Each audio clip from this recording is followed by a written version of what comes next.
This is the Planning and Zoning Commission for the Village of Vernon Hills. We need to start with a roll call. Chairman Morris, Here. Commissioner Blue, Present. Commissioner Cotton, Here. Commissioner Hesner, Here. Commissioner Heidner, Here. Commissioner Milcron, Commissioner Garrick. Here. Okay. We have one. Okay, this evening we are considering case 14-03, which is a petition filed by Tom O'Neill of Menard Incorporated. It seeks, one, approval of a special use permit for a planned unit development to allow development of 4-lot subdivision and a retail building known as Menards on Lot 1, along with certain variations, including but not limited to building height, setbacks, signage height, size and setback, and parking and loading. Secondly, preliminary and final site and landscaping plan approvals. Thirdly, preliminary and final approval of the architectural elevations, including the building and ground-mounted signage. And lastly, fourth, preliminary and final approval of the plat of subdivision. The property we're discussing is known as Greg's Landing North Commercial Parcel. It is currently zoned B1, which is the general business district. It's approximately 33 acres in total. It is located in the northwest corner of Milwaukee Avenue and Greg's Parkway in Vernon Hills. Okay, who's going to speak on behalf of the petitioner this evening? I am. Okay. The primary rule we have is whoever speaks this evening has to speak either from the stationary microphones at the podium or using one of the handheld ones turned on. Okay. Can Mike turn it up somehow? I don't think they can hear you. If he's not working? No, it's very hard to hear you, sir.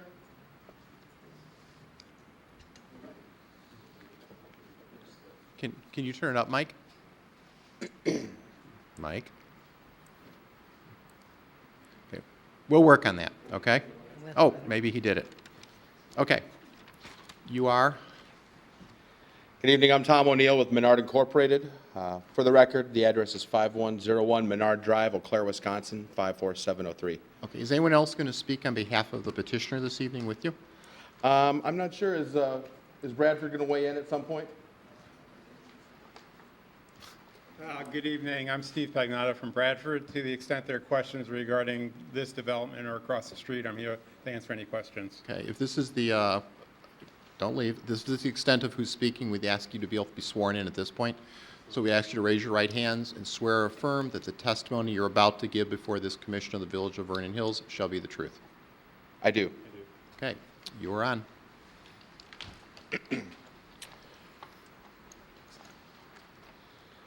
Good evening. Again, I'm here on behalf of Menards. We've been looking for a long time to replace our former Mundelein store, and been working for a long time with Steve Pagnotta and the Bradford Group on this particular piece of property. We propose to build our biggest and best store within the Village of Vernon Hills. We are proposing to build a 2-story store that would face Milwaukee, be oriented towards Milwaukee. And we've done a number of things to try and fit the Menard store within the confines of the land to reduce the scale of the impact from an acreage standpoint. And by that, we've converted the store to a 2-story store, and we've attached the warehousing that would be associated with the Menard store to the north end of the store. So what I like to do is I just want to run the Planning and Zoning Commission through our site plan to show you the Menard store and how it was proposed to operate on this particular site. I'm certain that everybody has at least somewhat of a working familiarity with Menards. We're certainly no stranger to Greater Chicagoland. One of the ways that we try to differentiate ourselves from our competitors is by keeping some of the ideas and part of our company history of the traditional lumberyard. And so even with the 2-story store proposed for the village, that continues to be a part of our site and operational plan for the facility. The store is proposed to be a 2-story store with the heated walled area, essentially this square. It would have a concrete deck within the store with a moving walkway that would allow guests and merchandise to be transported between the first and second floors. On the north end, outside of the heated wall area would be a warehouse extension, an overhang extension from the store to the north that would contain a number of larger building material supplies that we offer for sale within our store. And it would be accessible through the lumberyard, through a drive-in compatible entryways that would allow vehicular traffic to enter and circulate in and around, pick up the material that they're looking for within the lumberyard, and exit. So the concept of the Menard store is we have a lot of additional square footage compared to a Lowe's or Home Depot. We like to have a lot of interior space that is dedicated to displays, dedicated to model kitchens, model baths, and merchandising that goes well and beyond what an ordinary home improvement store would have. We have a lot of household goods. We have a lot of arts and craft goods, appliances. We have a smattering of convenience items, grocery items within the store. Thus the need for the extensive square footage associated with a Menard store. Interior to the store, we have our guests go to displays that are located within the store and make their selection. But we don't want to have people hauling material through the confines of the store. It just doesn't make sense in our historical estimation to have somebody try to haul 100 2x4s through the store. So you make your material purchase at the building materials desk, take your receipt, and then take your vehicle to the gated entry to our lumber yard, show the receipt to the guard who is working security at that point, and then he directs you, or she directs you, to the location within the lumber yard where the material may be picked up and then loaded and then again exited out of the lumber yard. We've tried to reduce the amount of parking spaces to the extent possible. This is not a situation in which we're parking 5 spaces per 1,000 square feet or some type of traditional retail parking number. We really, as a retailer, push the envelope to exactly what we believe we need as a retailer from a parking perspective. This instance, we're slightly below 400 parking spaces, which is just about the cusp of the minimum that a Menard store can maintain and still be and still not be underparked. So we've tried to reduce the footprint and intensity from that perspective as well. The entrances have been proposed to utilize the existing curb cut on Milwaukee and match up to the existing curb cut opposite the Mariano's Lowe's development to the south off of Greg's. We conducted a traffic impact study that was reviewed and approved by IDOT and is then based on that we've went to some design from a traffic signalization perspective, and I believe the study is also currently in the process of being studied by the village's traffic engineering consultant. From a landscape architectural standpoint, we've hired Glenn Christensen at Manhart Consulting to implement a number of the technical review comments that have been brought up by the village landscape architect to enhance the screening that we'd already proposed and work with us in that regard to intensify and further buffer our use from the north and from the west. I've been in receipt of correspondence from the association to the west, Bay Hill, as far as the landscaping that was in this direction. And what we've agreed to do from that perspective is we've agreed to incorporate into our design additional landscaping that would be located on the Bay Hill side of the property line on their berm and cooperate with them in the design of that Menard Incorporated would install that landscaping, and that we'd place a 3-year warranty on that landscaping to replace any dead or dying landscaping within that time frame, with Bay Hill in the interim maintaining it on their side of the property line from a watering and ongoing maintenance perspective, with the village of Vernon Hills being the ultimate arbiter after that 3-year time frame to determine whether any of that landscaping needs to be replaced at that time. We think that landscaping that would be installed on that side of the property line, in conjunction with the existing berming on what will be the Menard Incorporated side of the property line, the setback to the fence that surrounds our lumber yard, and the fence itself, those things in concert with one another add up to a fairly significant buffer that helps lessen any of the intensity of our use on the neighbors to the west. With those things in mind, I want to go through the memorandum that was put together by Joe relative to our proposed development and try to answer some of the outstanding questions or issues that were raised in here, and then ultimately get to the recommendations that could potentially come forth from the Planning Commission tonight, as well as the conditions of approval that would be attached to the development.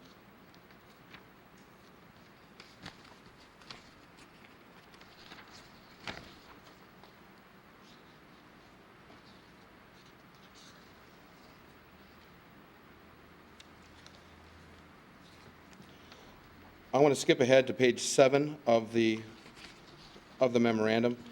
There did not seem to be any, we didn't have any questions or issues relative to Joe's comments up until that point. And I'll certainly feel free to, I'm not sure how the Planning and Zoning Commission ordinarily operates from a question standpoint, but if you see something you want to jump in and ask a question about, obviously feel free. On page 7, site improvement plans. It was indicated, the 4th paragraph down, the pond is part of the regional pond. The staff recommends the retaining wall be designed with a stamped form line or other aesthetic enhancement. We're fine with this. We don't have a particular design picked out at this point, but rather than a plain concrete wall comprising the wall adjacent to the detention basin, we'd be fine working with staff to come up with an appropriate form or stamped signature to that wall to make it aesthetically pleasing in that area.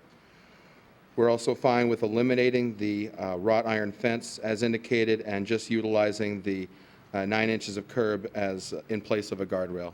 So we're fine with those recommendations from Joe.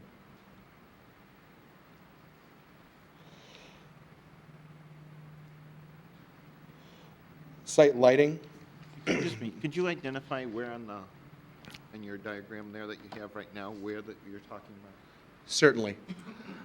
In this area here, as one makes the corner to head northwest to the entrance to the lumber yard, there's an area of some grading challenges to us because of the size of the development. And in order to get enough parking in for the development, we felt we needed to squeeze as close as possible to the detention basin.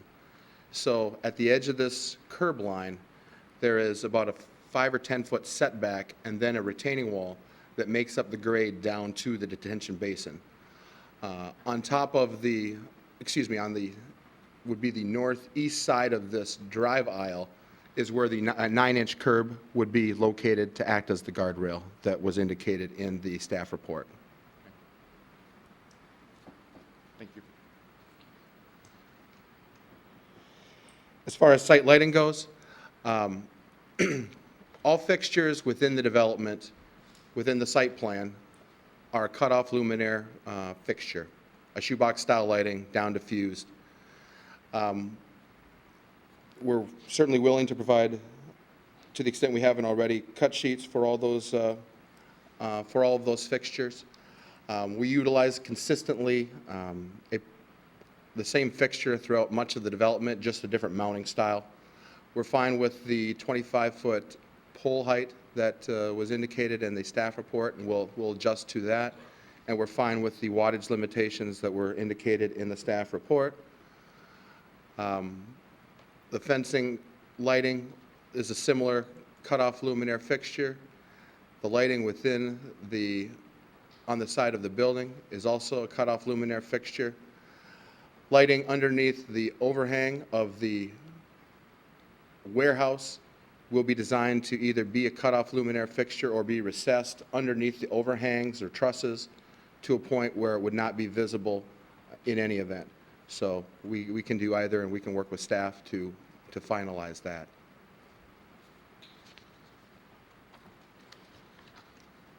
Is the warehouse area enclosed on the sides, or is it open?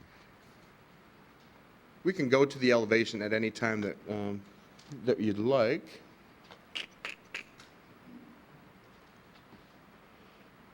maybe.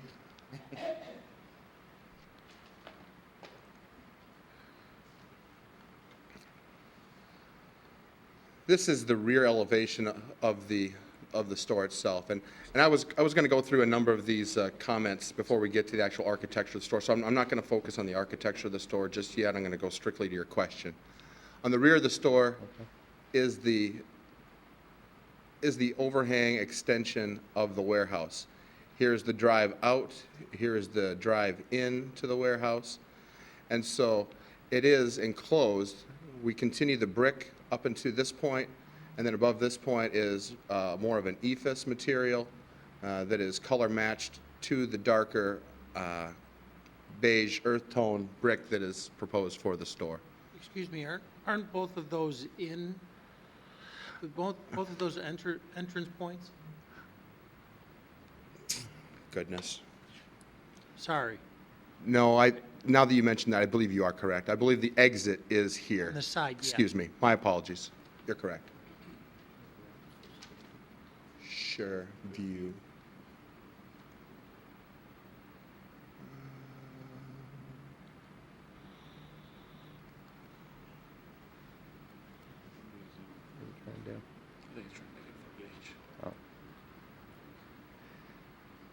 Mike showed me earlier, full screen mode. There you go.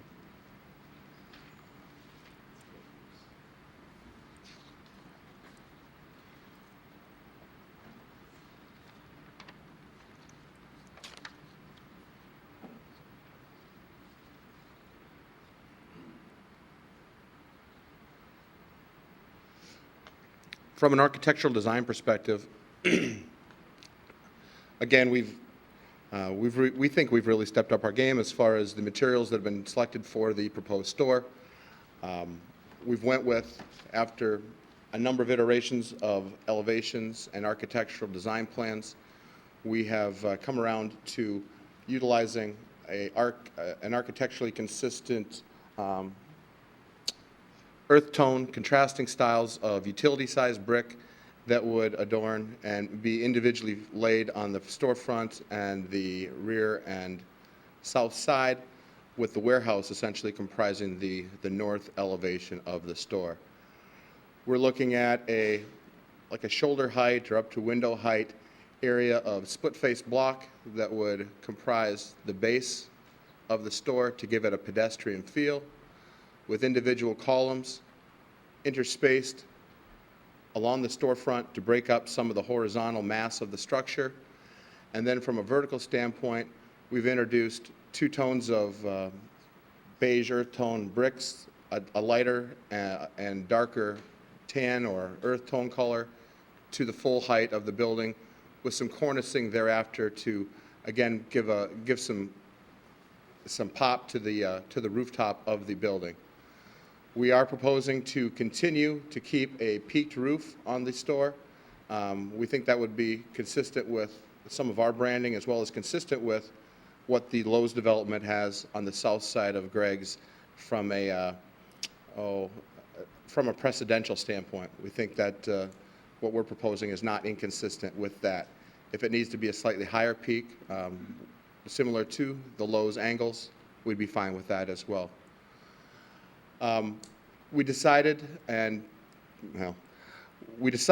upon conversations with village staff and with the neighbors that our efforts could not consist totally of focusing on the storefront of the storefront.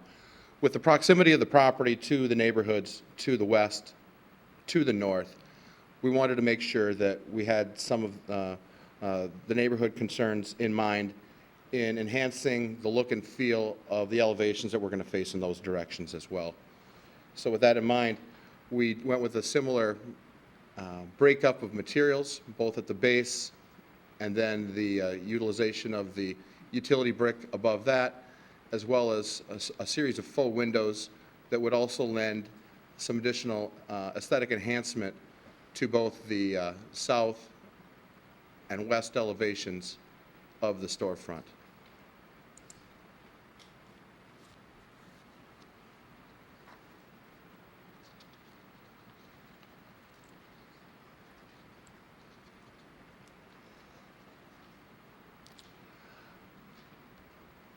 From a signage perspective, we have really limited our wall signage on the store to the Menards sign and emblem below it, and a garden center sign here, as well as some small directional signage.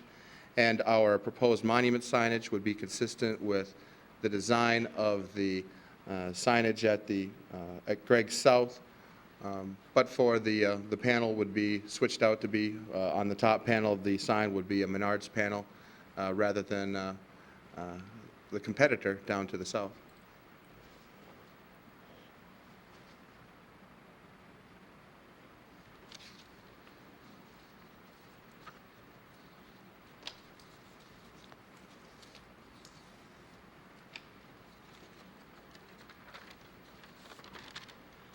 One of your signs is on Greg's Parkway, is that correct? Repeat that, please. One of your signs will be on Greg's Parkway? That is correct. Can you point that out?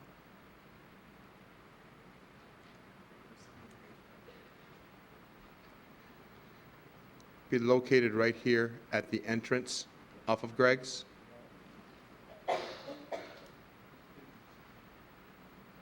Not in the island there, in the, No. okay. The other sign is proposed to be located right in here off of Milwaukee. One of the conditions of approval was to indicate a sign easement area on one of the lots, either 3 or 4, where that sign would be located along Greg's Parkway.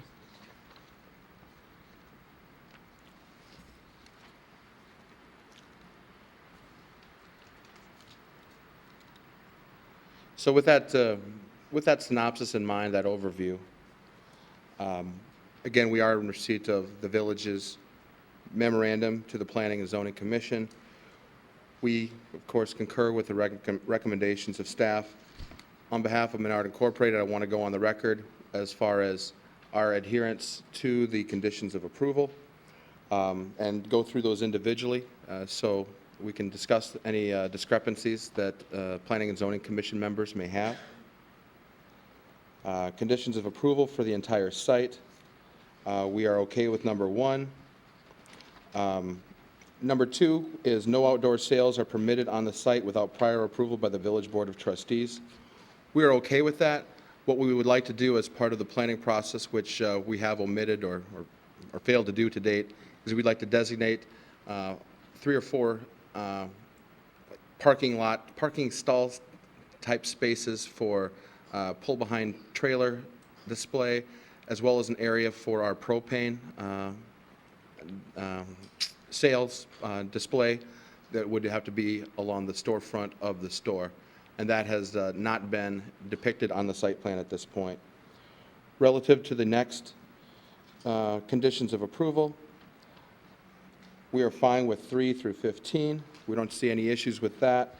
Relative to the proposed, relative to the proposed cart corrals for the development, we had really been pushing the village to accept our traditional parking lot cart corral, but after seeing the some of the distaste for that and seeing how the evolution has come from the Lowe's cart corrals to Mariano's, we have agreed to go to a design that's similar to the Mariano's design in design and construction.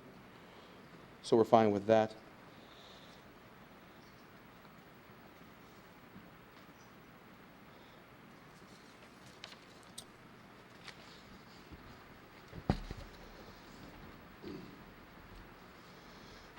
Number 16, I guess I have a question for Joe relative to that.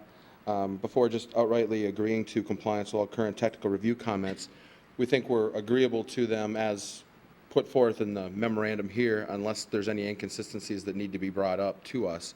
I'm not exactly, I don't want to just carte blanche agree to everything within that very extensive document. If there's outstanding issues, let's talk about them. Relative to number 17, shared parking, we are okay with that so long as Lot 1 also independently parks its use pursuant to a village-approved site plan, which is going to be required in any event, so I don't think that should be an issue.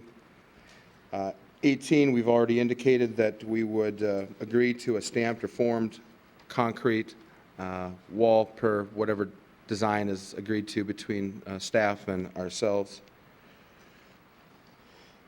19, we're agreeable to screen the RTUs to whatever extent they need additional screening. We think the parapet walls on the top of the store are going to provide some level of screening. I think we're going to have to just find out on an individual basis which RTUs are going to need additional screening.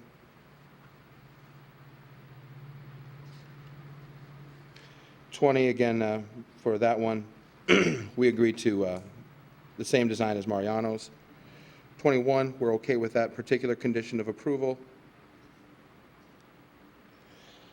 22, as far as the traffic signal is concerned, Menard Incorporated has always been of the opinion that we're fine with the installation of that traffic signal, and we're fine with whatever cost split has been historically agreed to for its installation.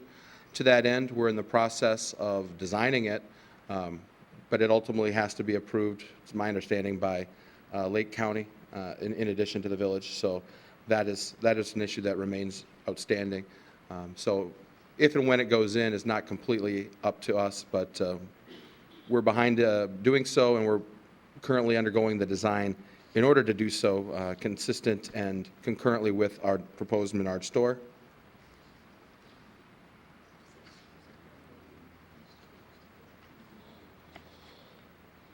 Uh, 23 we're okay with, and 24, yeah, we're okay with the staff recommendation and condition of approval in this respect.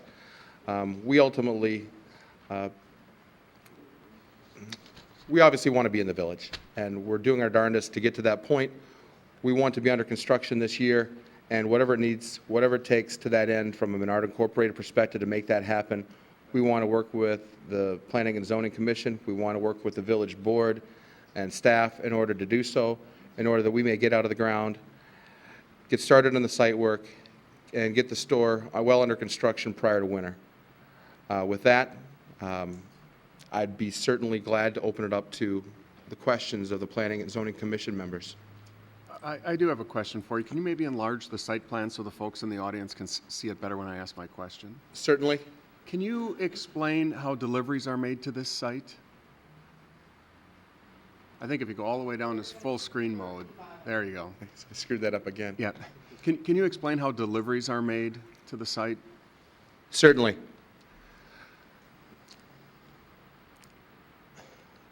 Deliveries to the Menard store are made through the securitized yard gate entrance to our lumber yard that is located over here. Now, commercial truck traffic has to get there.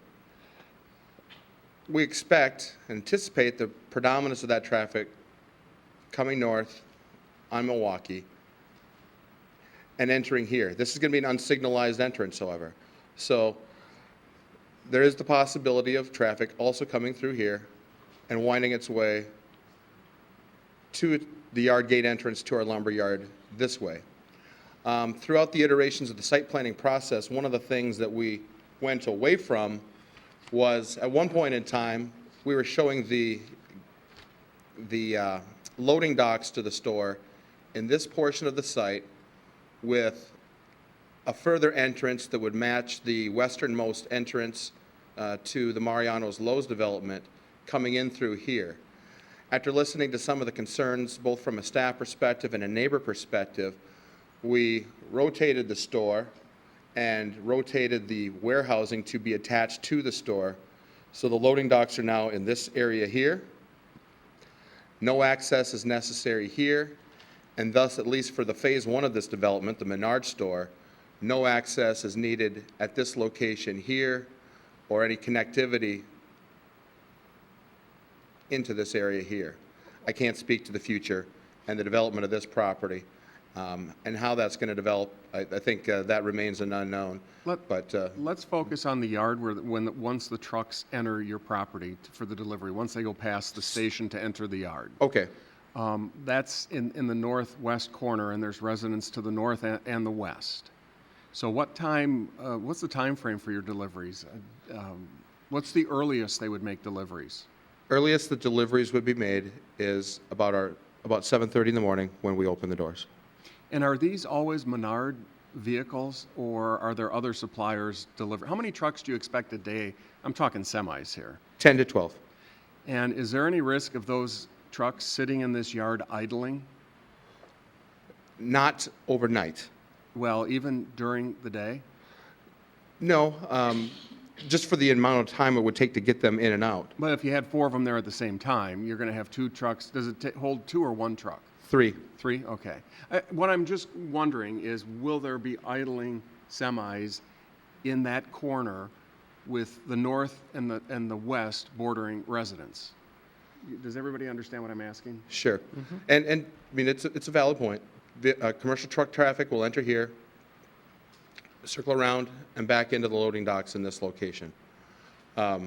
So the fence is 14 feet tall? That is correct. And concentrating just on the north, you put a 14-foot fence there, and then there's landscaping behind the fence, correct? That's Is correct. there any berm there, or is it just the fence and landscaping? It is just the fence and landscaping.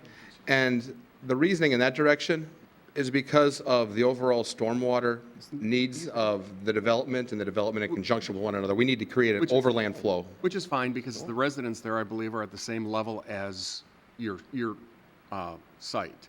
Now, looking at the west, we know that those buildings we see there are elevated. So what is their view going to be from their first floor and second floor windows? Bear with me a second. If I'm not asking this right, one of you guys can reword it. Scott, you're good at doing that. I've got 2 points relative to that question. One is the massing of different types of materials that we've proposed to buffer that view corridor. Good. Landscaping, series of landscaping, the mounding, the 14-foot high fence that surrounds the lumber yard, and then the additional setback to the store itself. The 14-foot high fence in and of itself is sufficient to screen the bottom level or ensure that the commercial truck traffic would not be seen at that level. You're talking about from that grade. Look at those units those homes that are directly to the west. What is their window height? I'm going to direct you to, we had some cut sheets put together from V3 Engineering. Do you have those in your packet, Mr. Chair? Yeah, I do. Yeah, I gotta just find it. Which one's it on? No. No. We always knew that whatever goes in this site, because those Yes. buildings are elevated, that chances are they're going to see into the site. grade, But not from the scale. area that we're talking about with Right. the trucks delivering and possibly sitting there idling is Building second floor. my specific, I guess, concern or question. 711. And I don't know if we can really resolve that. Which one was that? V3 Engineering put together BB? some cut sheets for us from different locations looking from west to east at the various units based on the grades, based on initial planting heights, based on proposed growth heights of the landscaping, based on the fence line that's that is proposed. I'm not saying that there's not going to be some view, especially relative to the second floor residents. We've tried to mitigate it to the extent possible. We've tried through the utilization of landscaping, greenery, fencing. One of the things about our fence, yes, it's 14 feet in height, but it's also 14 foot on height, and it's opaque in nature. So this is not a chain link fence that surrounds our use. This is a material that was selected in order to be board on board, in order to be opaque in nature, in order to help keep light and sound within the confines of our lumber yard. So to a certain extent, we think that fencing should be celebrated because of what it accomplishes in that respect, mitigating our impact on adjacent But the top of properties. the fence is 20 feet short of the top of your building in the back, right? That's true. Okay, and then if you look at, you're looking for these cut sheets, specifically it looks like at a line of sight of someone standing looking directly straight, and I do appreciate that we've put a tree directly in their line of vision. Yeah, but I don't really understand, based upon what you're going to put on that berm, is it going to be sufficiently landscaped that you're going to look at trees from the adjoining homes, or you're going to look through trees to the back of the Menard store? I don't think there's any way to completely screen the adjacent uses. If you look at behind Lowe's and Mariano's, Yes. they have a berm and they have landscaping on it, and I think, what are we, I don't know how many years we're into this. Right. But it is significantly, that's not worded properly, it's heavily dense. It's heavily wooded. I don't think you can see through it when you're on the other side. Would this be the same? That's certainly the goal. That's certainly the intent. Because they planted it that way, I think, initially. It isn't like that was going to be that way in 5 or 7 years. It was dense, it just got taller. That's certainly one of the things that we've also took in mind in working with staff. Okay. Is these are not a typical 6-foot evergreen at time of installation. We're proposing trees that are a minimum planting height of 12 feet Okay. in height, that have not only the additional height, but because of the additional height, they have the denser base at initial planting time as well. And I think it's the landscaping that's going to be the buffer. The fence is great, I mean, but the fence really, it's more the landscaping to obscure the view and absorb the sound. And if it ends up like behind Lowe's and Mariano's, and it's high enough, that should be adequate for blocking the residents in the elevated buildings. That's certainly the intent. Right. That's certainly the intent in agreeing to do the plantings on the Bay Hill property. That's certainly the intent moving forward in working with both the neighbors as well as staff and our landscape architect and the village's landscape architect in coming up with a full and final plan. Okay, thank you.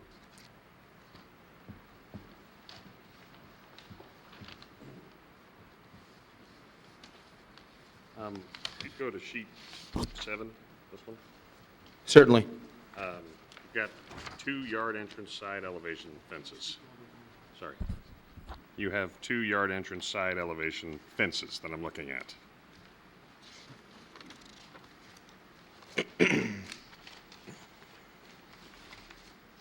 One looks like chain link and one is, I'm guessing, some sort of utility brick or something. Can you tell me where those are? Sure. Detail 4 CT7, Okay. which is an elevation plan that's similar to or mimicked off of the storefront elevation itself, with the split face block, and then the brick is on the outside, this side, the north side of the yard gate, to be consistent from a material standpoint with that found on the storefront itself. Detail 3 CT7 that has the chain link view is this side interior to our lumber yard. Okay.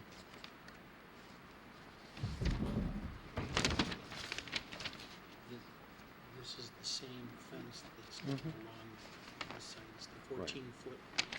But do we have a description of? Yeah, could you describe just a little bit more detail, the fence, the 14-foot high fence? It's along the north property Certainly. line, well, not property line, but it's along the north elevation as well as along the west elevation. Certainly. The 14-foot high treated lumber fence is located from the northwest corner of the yard gate entrance to the lumber yard and extends parallel to the property line down to this point. At this point, it remains east of a Lake County water main easement, and then goes due south, again parallel to the property line to this point here, where it transitions to a wrought iron fence that surrounds the garden center area of our store. So the wrought iron fence is on the south. South, and this portion of the east elevation in this part of the site plan, yes. Now, just describe in detail, because I don't think we have the exact elevation of that rear fence. We have it in section, but maybe you could describe it just a little bit, as clear as you can, Sure, what that fence, how it's going to be composed. certainly. And maybe what you'd use it for. I'm with you. The, this goes back to a little bit of the, what comprises a Menard store. You know, historically, we grew up as a lumber yard. And so interior to our lumber yard, we have on the interior of that fence line, we have a storage structure that is palletized and holds material on different levels that are delivered in there by forklift. That storage structure is bolted into a concrete slab that surrounds this portion of the lumber yard. Outside of that is a 2-inch by 8-inch, 14-foot high treated lumber fence that is bolted into, or screwed into that storage structure. Those boards are placed board on board, so they're tight to one another and allows them to be opaque in nature. So that 14-foot height is consistent across the entirety of that view, that exterior of the lumber yard. Does that help? How's it finished at the top? There is a small roof, about a 4-foot high metal roof that allows water to shed off of that onto the backside into the pervious area located behind. And it keeps rain off the material that's stored? That is stored on the On the inside. racking, on the... That's correct, sir. And does that occur on the south elevation as well? No, it does not. That is Just along the west and the north? that is correct. And where do you think that racking component begins? Because as your vehicles enter into that yard, it appears that they're going to have to kind of pull away so that they're not, because you've got two doors, the two gates. That's a very good question. As depicted on our site plan, we have that racking function starting immediately. That's something I'll have to bring up to our merchandisers to see if that's what they really intended because of the proximity to the yard gate entrance. And will it go the entire western length? Yes, from this point to the northwest corner and then parallel to this corner down here to the southwest. These pallets stick in 4 feet this way, Mm-hmm. Yeah. so there's a roof structure you're gonna see. Are your fork trucks electric or propane? Propane.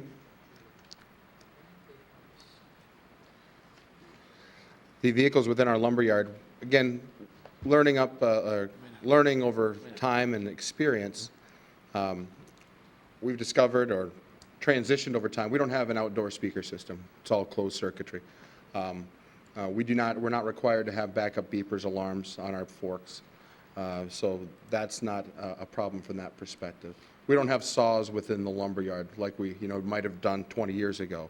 Propane tend to be noisier than electric, that's why I was asking, although maybe the newer ones are a lot quieter, but propane is noisier than electric. That I didn't know. So when do you stock the store at night? Are these, again, I'm just wondering the activity in that area. Sure. Is there going to be activity at night, taking pallets down to stock the store? No. Okay.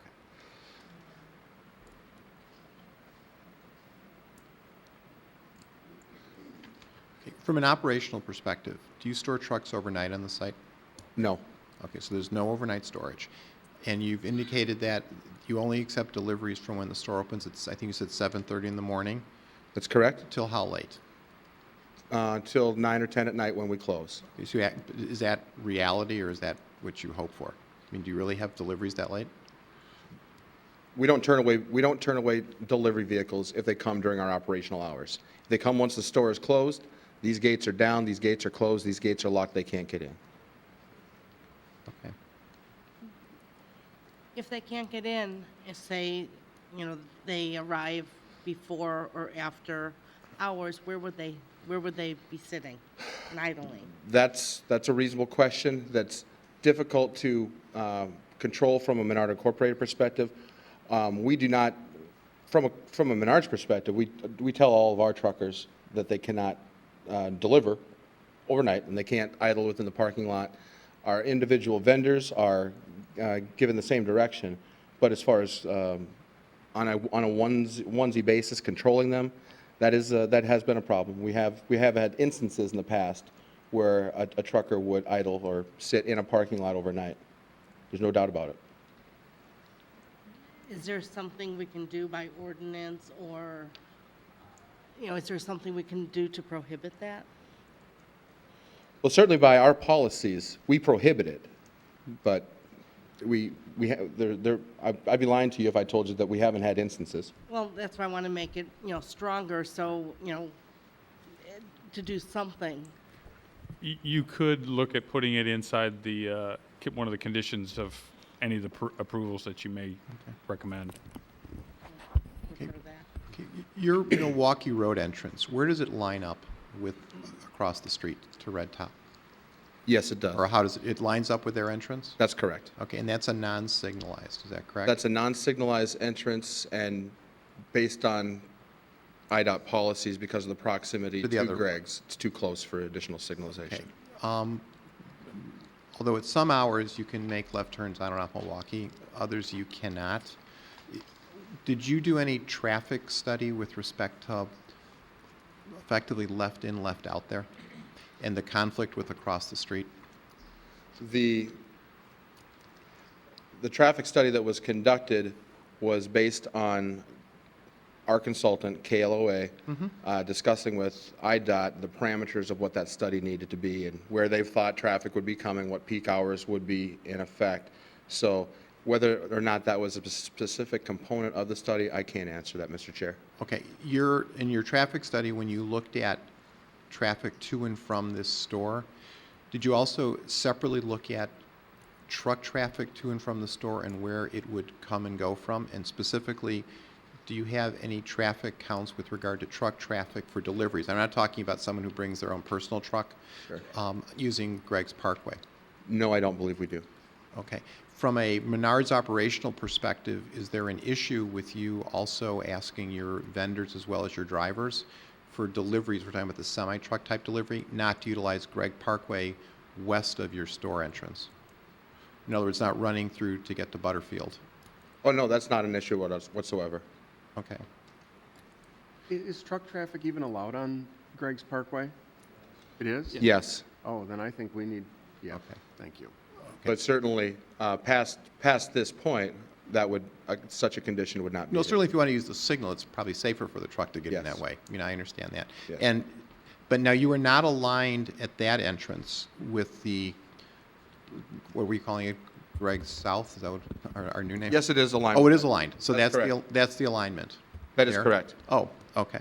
Then what was the second one? That's the secondary? They have a secondary entrance That's what you're talking behind the Lowe's and Mariano's that's see. located, that could potentially be here. I think this is the curb radius that's in the field at present. Right. Okay. Now, for purposes of, I guess, the 800-pound gorilla, it is no secret, because you've mentioned that you have a competitor, so-called across the street in Lowe's. And it is also no secret to us and probably yourself that there's another one that's a few blocks further south, which is just south of 60 in Milwaukee. Certainly. Okay. My question is from a retail perspective, although I appreciate your wanting to be in the village and we welcome you to come to the village, Sure. are we looking at a situation where the three of you cannot ultimately coexist? And are we then looking at, only the fittest shall survive and we'll have large, big boxes that we'll have to try to reuse, which are not the easiest thing in the world to do? I'm going to answer that question on a couple different scales. First of all, I know Menards is one that's going to survive, so I appreciate that, but Well, again, I've been with Menards about 15 years, and in my introduction to Menards in early 2000, I was told to keep looking for a job, to keep, that as a privately held company in comparison to the publicly traded companies, that there was no chance, and here we are today. We continue to build stores, and we don't even look at this as an additional store. Frankly, we look at this still as a replacement for our Mundaline store. We don't look at this as adding an additional store to the overall regional trade area. We look at this as finally a year later or 2 years later by the time it gets up and open as repositioning where we were already within the overall shopping market of this area. So we don't necessarily look at it as we're putting a new store here that's never had a Menards store in the area. We look at it as more, we're putting our foot forward a little better. We're putting our best merchandising before the village better, before the trade area better than our older genre store that was located in Mundelein. But we don't necessarily look at it as before there was 2 stores and now there's going to be 3. We look at it as before there was 2.5 stores and now we're taking the half a store that was the former Mundelein Menards and we're replacing it with what is now our current merchandising, what the now current prototype is for a merchandising selection for a Menard store. As far as the corridor, I spend a lot of time in Ohio, where there are very few Menard stores in some of the bigger cities. We don't have any stores in Cleveland. We have 1 or 2 stores in Cincinnati. We have a store in Greater Columbus. And every time we go into one of these areas to build in one of the sub-areas, sub-regional trade areas within these larger metropolitan areas, it's not like we're finding a place that Lowe's and Home Depot are not currently located. We inherently are going in and we're competing with them, and almost invariably, all 3 survive. All 3 thrive. The competition is good for everybody, and we all move forward. So you don't view the fact that your former Mundelein store, which was west, almost at Route 45, or at 83, was serving also for lack of a better word, a more Western demographic? Because weren't you originally looking in Western Mundelein to build the replacement store? that is true. Okay. So how is this then kind of not a new store to this sub-market? It seems it is, versus a replacement for that one that was further west, where you're trying to pick up your market share out there. We think some of the same shoppers what we're going to find is here. Okay. And the Milwaukee corridor is already a vastly retailed corridor. We think the same shoppers from Mundelein that are already coming to this area to shop all the different destinations that they have along the corridor, we're just giving them one more competitive option. Okay. So to choose to shop in this store, which is how many square foot of actual sales floor? Well, that's the lot. Your sales floor is what, about 200,000? That's slightly over that, yes. Yeah. Then you've got the garden center and some of the other stuff. So you're 2.25. Okay. The parking that you're looking for is less than if we do just a straight mathematical calculation. But I have a question with regard to that. The other stores, specifically the Home Depot store with the very large lot in front of it, is probably overparked if you look at it in terms of spaces. But, and here's the but, these stores seem to attract people that aren't driving subcompact cars to it. Do you really need, and I'm the person who drives a sports car, do you need to have really a greater area to accommodate the type of vehicles, not the number? And what I mean is, and I'll tell you from personal experience, I visited your old Mundelein store because it's close to where I live. I live in the western part of the village. It was horrible to park there because my little car didn't fit with all the big pickup trucks. And now you're going to cut down the space totally. Do you really need more space? Not necessarily more spaces. Are you I'm not saying arguing the for bigger number. parking spaces? Or just maybe. Okay. I'm asking you that. Not the number. I agree that the number is probably fine. I don't like this idea of having the O'Hare parking lot in front of every store. But do you need literally just more space to accommodate the type of patron you have? 99 times out of 100, no. On Black Friday, maybe, when the parking lot gets that full. But on normal days, no. One of the things that we found is we're not a Christmas retailer. Our busy season is spring and summer, building material season, garden center season. So rather than have that Black Friday spike, we have a longer, more spread out busy season. So the parking lot is consistently less full, but just over a longer period of time. We found that from a parking perspective, historically, Home Depot and Lowe's, just to mitigate matters and make things easier from an approval perspective, we just park the code. The easiest thing to do is park the code, and And that's what they did. And if you look at Home Depot's website now, they have a parking lot carve-out program where they're trying to sell as out parcels some of their parking lot that is well oversized for their use.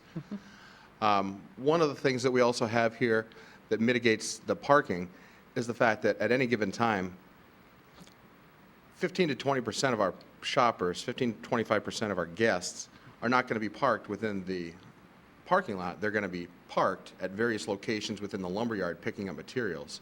And that is such a vast area that we don't really even have we don't even stripe it for a particular parking lot layout, but you park where you need to park to pick up the particular material that you're looking for.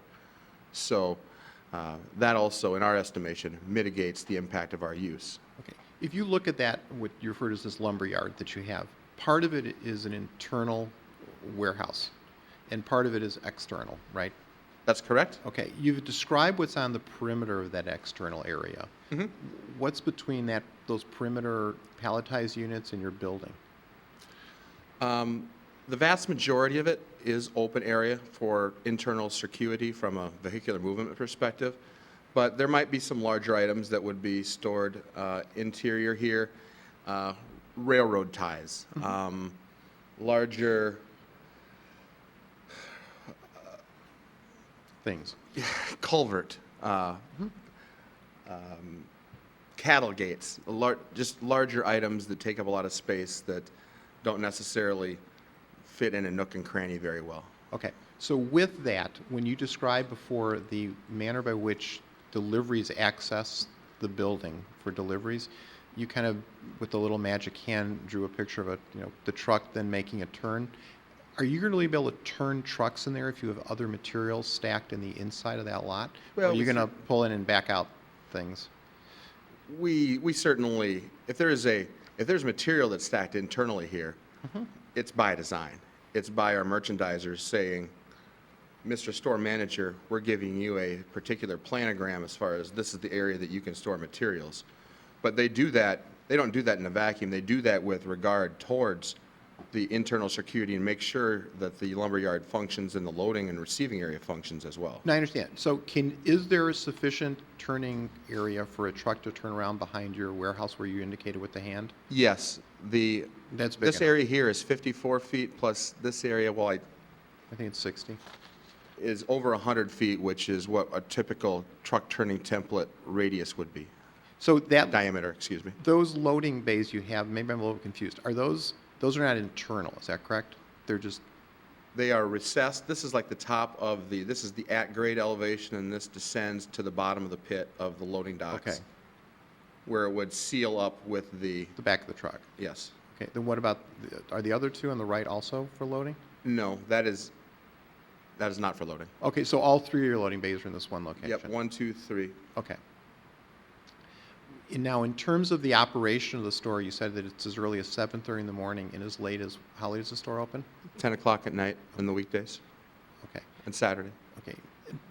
Appreciating that your forklifts that'll operate within this area do not have backup alarms, clearly for IDOT regulations and DOT, we can't require that the trucks turn theirs off. Can you give us some idea as to what, from an operational perspective, your deliveries are, let's say, in the evenings, not during the middle of the day? You said there's, what, as many as 12 to some? 12 total Okay. during the course of a given day. Okay. In other words, are we going to be listening, will the adjoining residents be listening to the sound of backup alarms on trucks, at 8, 9, 10 o'clock at night? Or are your deliveries really scheduled earlier? The vast majority of our deliveries are scheduled earlier, but again, there are the occasional, and I'd be remiss if we didn't own up to that. Oh, no, I'm not going to suggest that, with weather and things like that things get delayed. I'm not, Right. but I'm looking more for what your kind of operational plan is. Correct.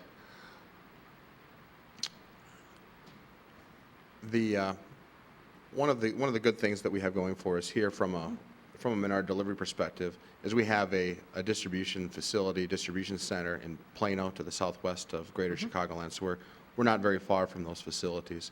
So the deliveries that are coming from that area are going to be able to be timed up.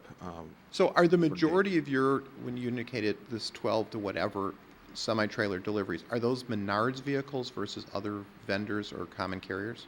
It's primarily? probably about a 50-50 mix. Okay, so certainly the Menards ones you have greater power over or control over.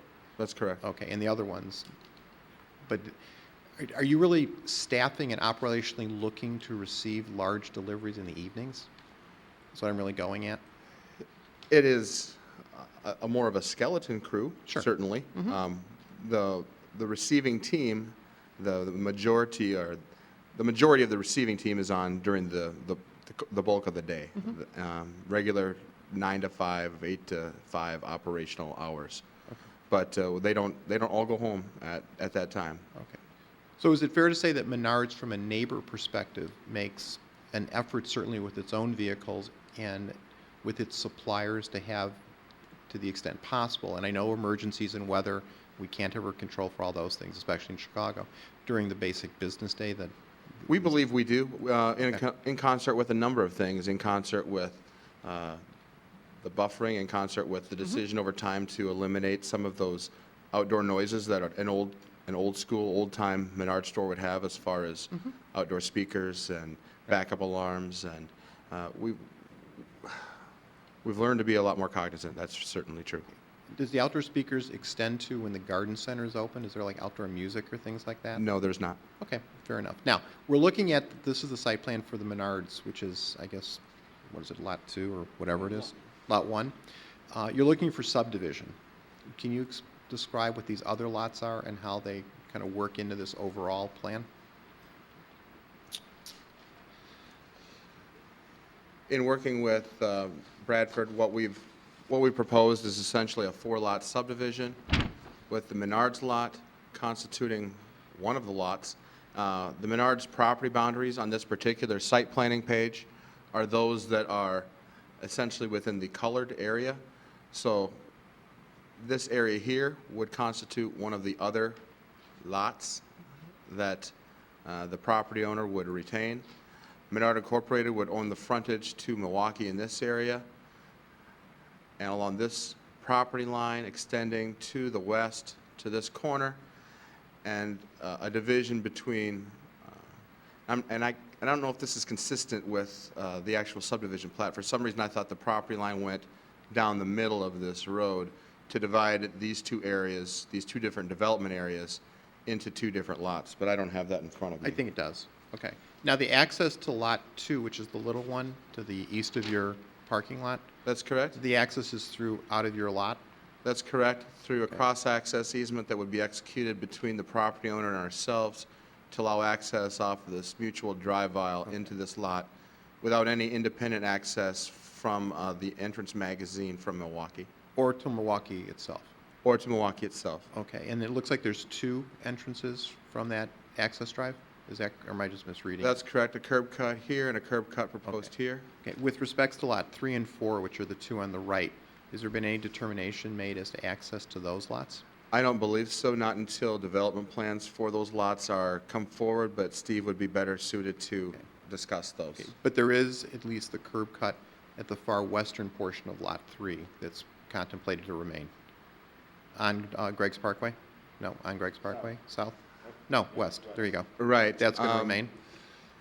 Again, that, as far as the needs relative to the Menards development, the Phase 1 here, with some of the site planning changes we made over time, that entrance was no longer necessary from our standpoint. But I don't believe Bradford is willing to concede this access point as being necessary to the future development of this lot. So that's particularly in light of the fact that across the street to the south, they're accessed consistently with that. So that's to be determined. That is to be determined. Okay. Now that we see the 4 lots that are proposed here, as part of the special use permit, you indicate that you're looking for certain variations, including height, setback, signage height, size, setback, parking, and loading. Can you address what those are so we can understand them in the context of this, in quote, entire subdivision?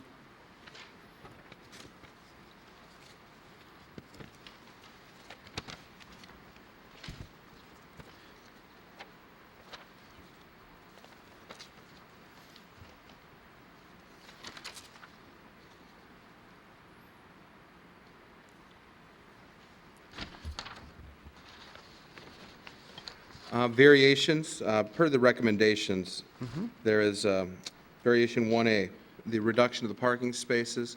That's fairly self-evident and part of our discussion as relative to going from the significantly higher number to what is proposed in this area. And that's just for Lot 1 for the Menards lot? That is just for Lot 1, the Menards lot. Okay.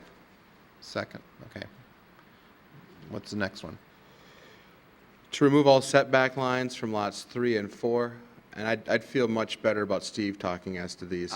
I'm not saying you have to do it, just somebody does. There was a request to modify the setbacks to be more consistent with the configuration of land. So that was the request as it relates to modifying and proposing those setbacks. But there appear to be different setbacks, and if you look at the staff report, one of the setbacks is to allow a reduction in the building setback line along Milwaukee from 100 feet to 70 feet on lot, 75 feet on Lot 2. Mm-hmm. Okay, and that is one that's consistent with the so-called across the street? Is that correct? The land to the right, which would it's be 90. to the south, there's a detention basin parallel to Milwaukee that comes back a pretty good distance. So the requirements primarily for the outlot in front of the Menards. Okay, but does that then impacts on the seventh note, which is to allow a reduction in the required landscape buffer along Milwaukee from 50 feet to 10 feet on Lot 2? On two. Okay, why are you asking for that? Just the limited depth of that lot provides a hardship for it to the extent that we need to get a parking lot, a building, all within the confines of that shallow depth. Okay, and you're familiar, obviously, with the staff comment? Yes. Okay, do you have any specific response to the staff comment? Or with consistency with what's to the south? Or, yeah, to the south. We're talking about the landscape buffer now. To the south, the landscape buffer is 25 feet. In the memo, I believe it indicates it's 20, but it's actually 25. Fair enough. And you're looking to go to 10? Just at that one lot, yes. So it's just limited to Lot 2, is Correct. your request? Okay. And there's significant grade difference between that lot and Milwaukee. It tends to plateau up. So there's kind of a natural buffer just given the terrain there as well. But it's limited to that lot. Here's the step. Staying with that lot, you're looking for a reduction in rear yard by 5 feet, from 40 feet to 35 feet, and side yard from 35 to 10 feet? Correct. So the rear yard here would be the yard facing the Menards? Parking lot. Okay, and that's the one you're looking to go down? Correct. Okay, and then the side ones you're looking for this 25-foot reduction? Yes. Again, given the constraints of the grades on the perimeter as well, it's difficult to, in fact, get the paving, the building, and the landscaping within the confines of it. Well, maybe to put it into a context or a perspective for us, I mean, I appreciate we could draw a square, figuring out what all these are, but, and I'm not asking for who or what you're going to put there ultimately, but what are you envisioning in terms of a building size on this lot that requires then these kind of concessions? Well, it's not so much the building size, it's just the relationship between the driveways, the required width of parking lots, and then the building itself. I mean, when you start to look at a 60-foot wide, 62-foot wide parking bay along the front and the sides, there's limitations to how large the building could really accommodate. So it's really more of to get the parking to work. It would be, in all likelihood, a retail building very similar in size to the multi-tenant building that's in front of the Mariano's Lowe's development in terms of scale and size. And how big is that lot? I don't recall exactly the size of the lot, but it's definitely a little deeper than this from front to back. The constraints here are the grades. That lot is relatively level to Milwaukee. This one's elevated and has some steep slopes to it. So you have the constraints of grade as well as the depth of it. Again, it might be easier at the time we have a development plan to come back and specifically show these requirements as relates to parking and building. But based on some very preliminary concepts, it was really a hardship to get a conventional width of parking in front of the building, a service drive, and a building of, conventional depth, 60 feet or so, to fit on that lot without these requirements. We can increase the density. We could have the same amount of landscaping in a narrower section and put more of it or larger species if it's a density as relates to landscaping. The hardship is just the overall width of the lot and the constraints of the grades. Okay, well, I guess Joe or John, without knowing what use will be there or what planned building is there, is it premature for us to really consider these variances on effectively a vacant lot? If it's the chairman's, I mean, if Well, no, it's not me. no. I mean, that's why we did separate these items out individually so that those could be discussed here. Certainly with lots 3 and 4, the reason why we made a reference to removing any type of building setback lines was because there was no tenant or proposed tenant for those locations. With lot 2, that was one area on the subdivision that did actually have rear side setback lines, and so that was why those were included here. However, those certainly could be removed. It's items H, I, and J on page 12 of the approvals that pertain to granting variations for the rear side and landscape buffer setback. Those were those. Okay. Okay. Mr. Now, Chairman, those requirements were based on using conventional parking lot depths and a conventional building width akin to a normal strip center in the range of 60 to 70 feet in depth. okay. And is that how we reviewed it from the village's perspective, with those kind of assumptions? No, I was just basing it off of the setback requirements on Greg's enough. Parkway in Okay, Milwaukee. fair enough. Okay. Now, I take it this is right now under unified ownership Yes, from, and I'm not sure whether it's you or it's through a trust, I'm guessing. trust, yes. Okay. Is the ultimate idea here is that each lot would be sold, and therefore then there'd be effectively an operating agreement that would control among all 4 of them? Or are you going to retain ownership and simply lease to Menards? It'll be generally consistent with what we've done at Greg's to the north. There's a number of buildings that Bradford has retained. Right. And then there are covenants and restrictions and guidelines that deal with all ownership, whether it's Bradford owned or the other tenants. And is the Menards parcel 1 going to be retained by Bradford, or is Menards It going will to buy be it? purchased by Menards. It will be, okay. And the other 2 is small, but 3 and 4, those are to be determined, I'm To assuming? be determined, Because those yes. are bigger. Right. Okay, right. Okay, anybody else? I have some questions about the signage.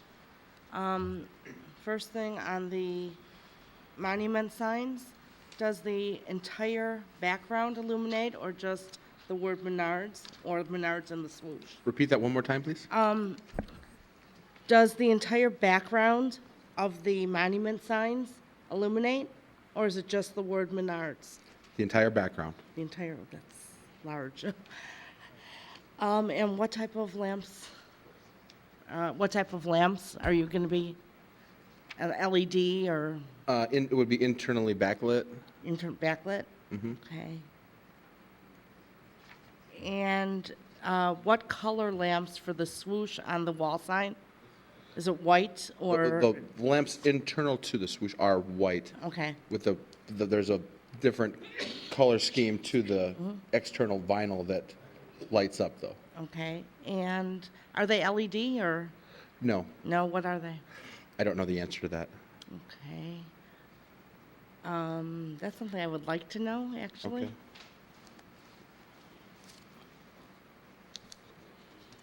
I'd like to just address some elements on the elevations.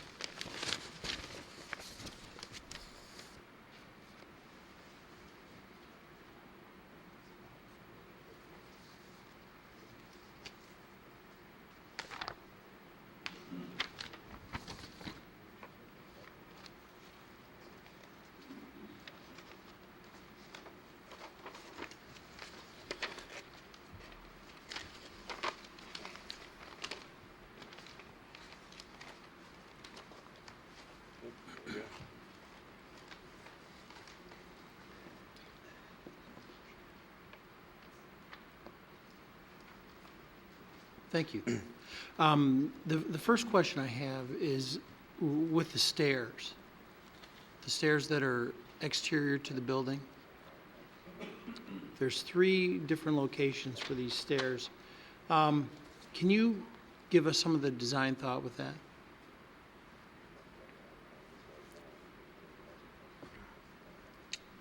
Bear with me a moment.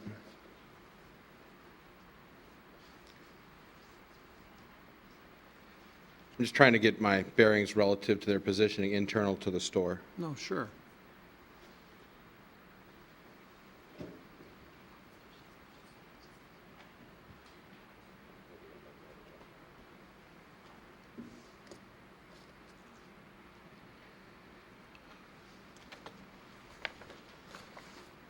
Relative to the rear elevation of the store that faces to the west, that is this side here, and relative to the south elevation of the store,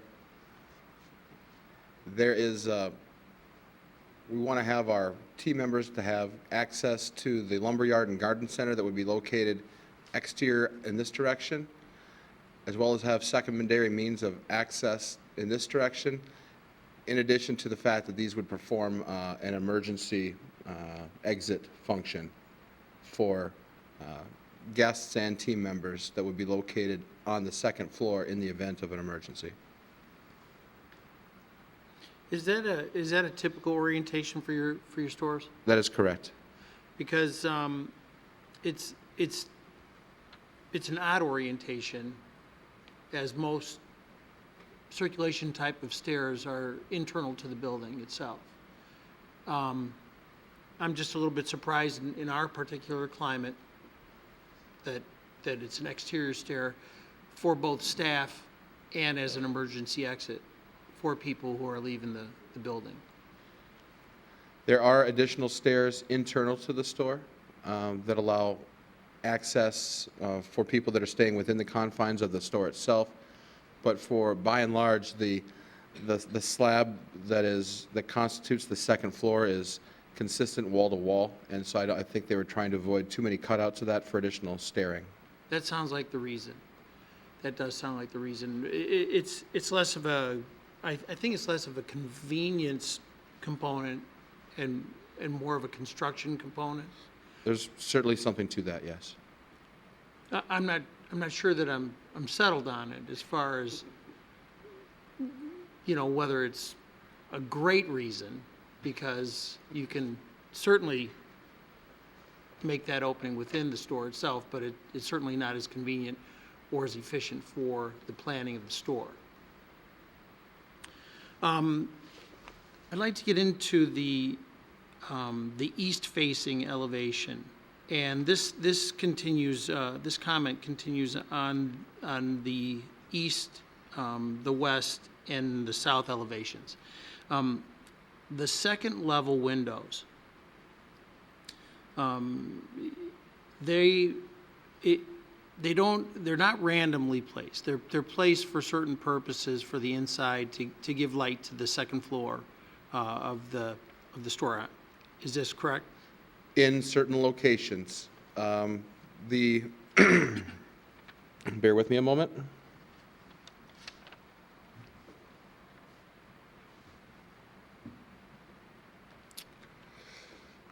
These 3 windows here and these 3 windows here are the only real windows. The remainder are all spandrel glass. This area here on the second floor comprises our electrical department, and we have some displays of our electrical department items, chandeliers, overhead lighting, that could then be seen through these areas. In the remaining areas of the store, we have racking up against the walls here, which, from a merchandising perspective, precluded us from making these into quote-unquote real windows. So what percentage of the windows do you think are real, and which, 50-50? No, 20%. 20% are actual Real. visual windows? That's correct. I was driving on, I think on 55 today, and I was was looking at a store. Is there a store off of 55 West before you get to 80? And there weren't any windows on that store. You could see it from, there weren't any second level windows on that store at all. Is that a two-story store? Yeah, it looked like it. Looked like it. I can't speak to that. I don't know the answer. Can you explain some of the design thought on the style of window? Were you just trying to replicate the corners of the entrances? Were you trying to get that kind of curved corner on that window to replicate the larger windows at the entrances? That's correct. This is the main entrance feature associated with a Menards store with that curved glass area underneath the entrance canopy. That's what we've replicated in our electrical department, and then from a consistency perspective, from a matching perspective, we went a section, and then another section out, and then three, and then repeated that, and then had a vacant section, and then again repeating that area of 3 windows. Yeah, the windows themselves on the second floor, I think the entrance windows, they're consistent with your other stores, and I think they're effective at the entrances. Specifically, the curved sections of them, I think they give a little bit of identity. I don't think the second floor windows are successful. I think that you're into a more rectilinear design pattern when you get up to that point, because you have that consistent banding going along the whole elevation. And I think you would have been more successful if you stuck with more rectilinear windows within those banding elements.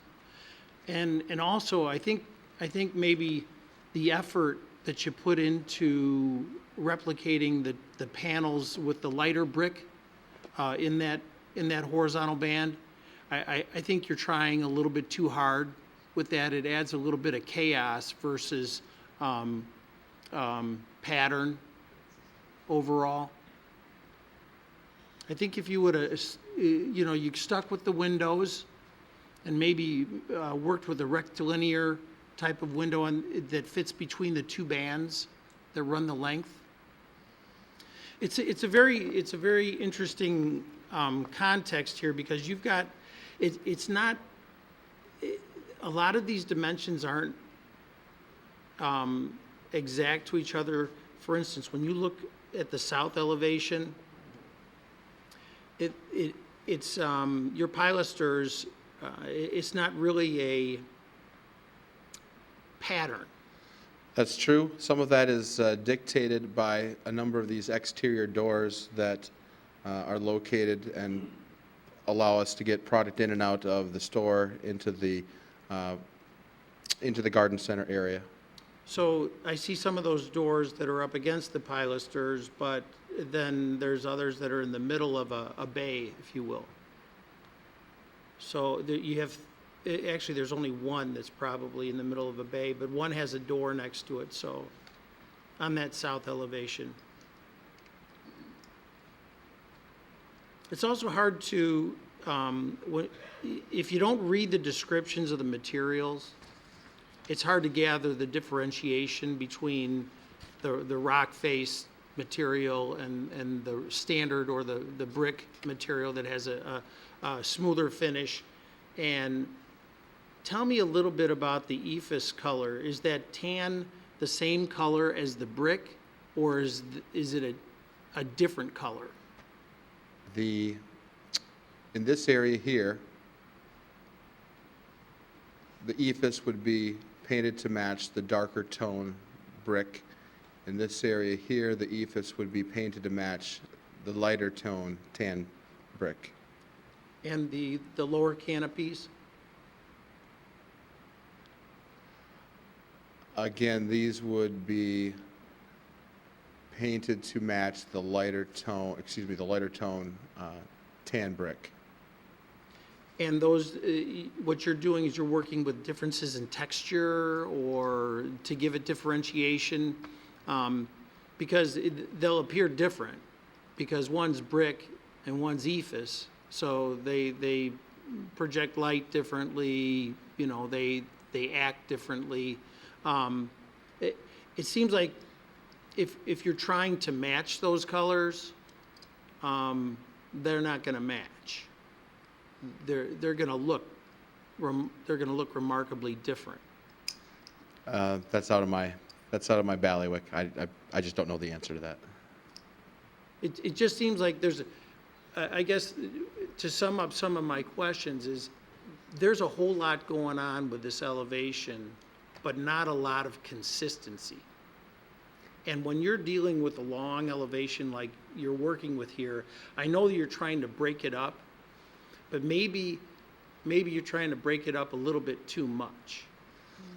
So for instance, some of those lighter color brick panels in between the bands on the second floor, if you eliminated those lighter brick panels, I think you'd still get the architectural detail that you'd want. Leave all the windows, try not to, or make them more rectilinear in nature.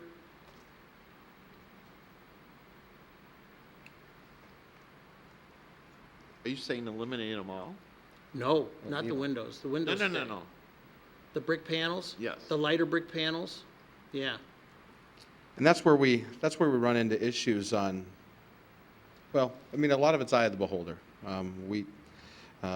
We put a lot of eyes internally to the plans and come up with a number of iterations. We get input from our architects and get various influences from them, staff as well, the community, and meeting with HOA members. I think Or if this has there's- been an evolutionary process. If there's any, the ones on the ends, the ones in the middle that frame the Menards entrance, okay. But the ones on the ends, I just don't see the point. You've got the awnings there, and then on the other, it would basically travel off to the edge of the building.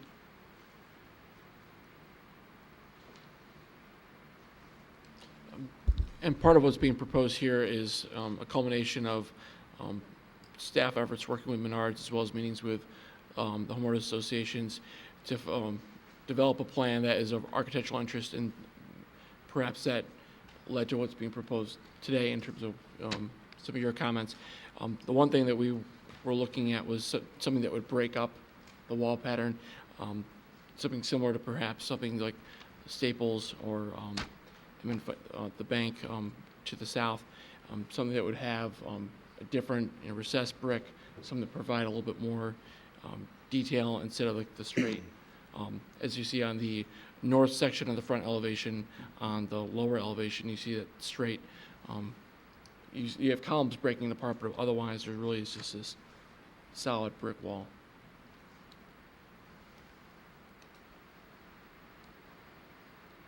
But it seems like on specifically the rear elevation, the west elevation, it seems almost random where those windows are placed.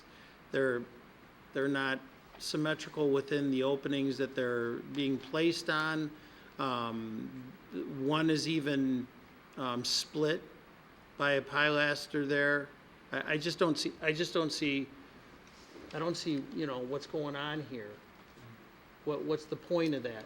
I mean, if you're working with patterning, then I mean, work with it. It seems a little chaotic. Specifically, the elevations that face west and south. You can see what you're trying to do on the elevation facing east. I don't know. I'm giving you an opinion more than anything else.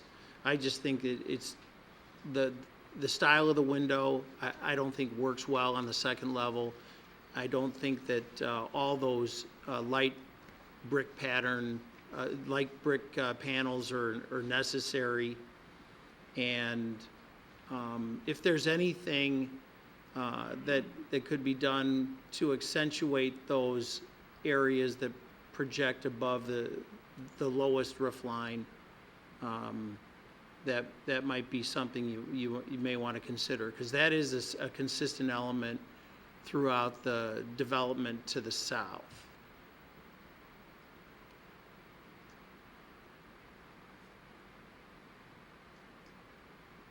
Now, at the base of those pilasters, I didn't read, at the base of those pilasters, do they have more of a textured masonry product? Yes.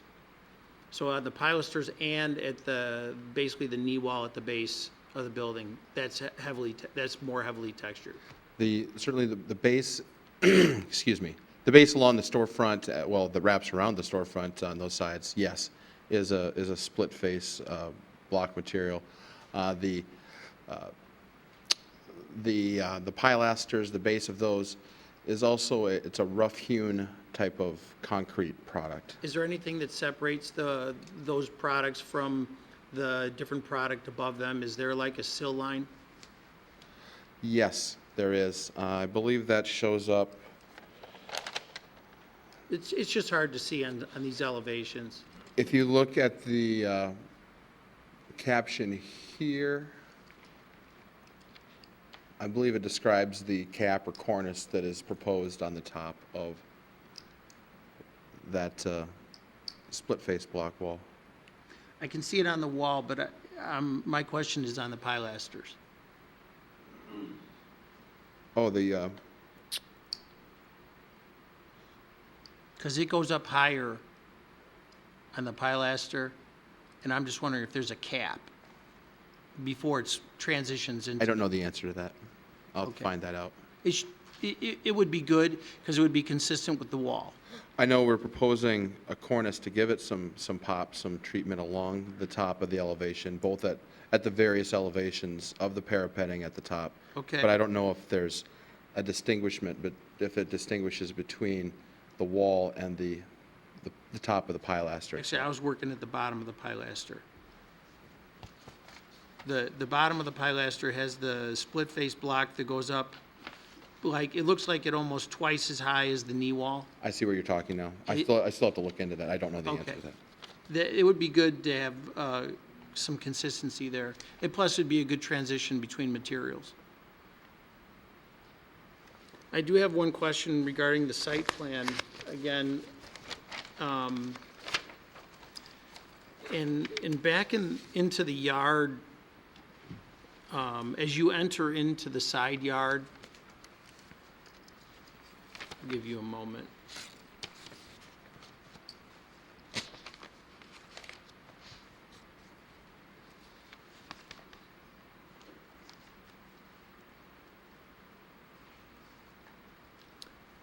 So as you're coming around to the north and you're entering into that side yard, and your vehicle or your truck is coming through and entering in those two west doors, and you're coming through, where would you be exiting the building on the north side of the building after being inside? And how does that relate to the north elevation that is in your packet? Because it seems like those doors are kind of tucked far back into that recessed area. And I don't know how they get out of there. I did not put it on the screen, but if you can go to page CT8. CT8.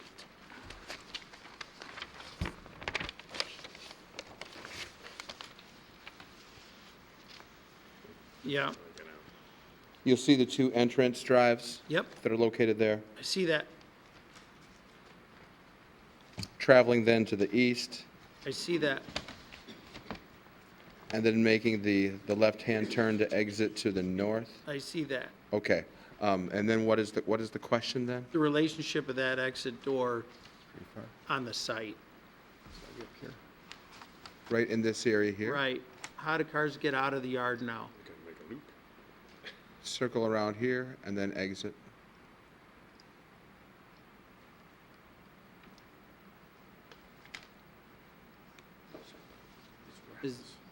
Is that something that you'd like? What's that? Is that work for you? Yes, absolutely. We put it, again, we put truck This- turning template to same- this. The same type of thing in other places? Yes.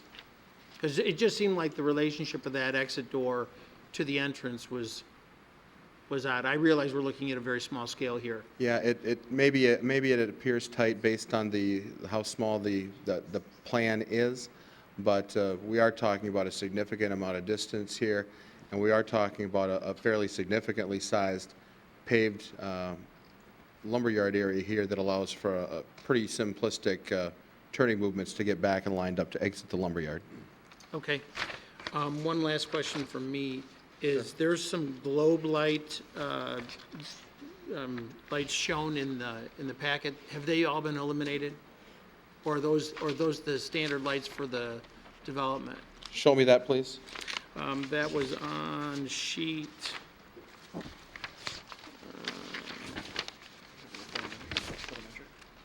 No. But for instance, one is on CT4. It's part of the wrought iron system, fence system. Gotcha. Yes, those are proposed. Those would be something that is located on top of the wrought iron fence, interspaced here, to give it some softness to that design element. Those are a household bulb that is utilized within Yeah. those. Is that the only place that they are? Is along this expanse here and along this expanse here. Yes, On- those are the only places that those are located. Okay.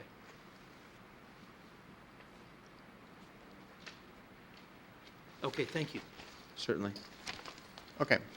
To the extent that this is a public hearing, what we'd like to do at this point is if anyone from the public wants to comment on either the request for special use permit for planned unit development for a 4-lot subdivision, the preliminary final site or landscape plans that have been presented, the preliminary final architectural elevations that have been presented, or the plat of subdivision, this is your opportunity to do so. The only rule is if you want to speak, we'll ask you to speak from the microphone and identify yourself for the record. Okay, yes, sir. Good evening. My name is Chet Liss. I live at 515 Torrey Pines Way in Greg's Landing. I have attended all 3 previous meetings with the village in Menards and Bradford. So this is my 4th review. And I'd like to say that in the 4th drawing that has been submitted by Menards, that they have made significant changes as we have requested. Now, there are a few changes that have not been made, and that we'd like to request those changes.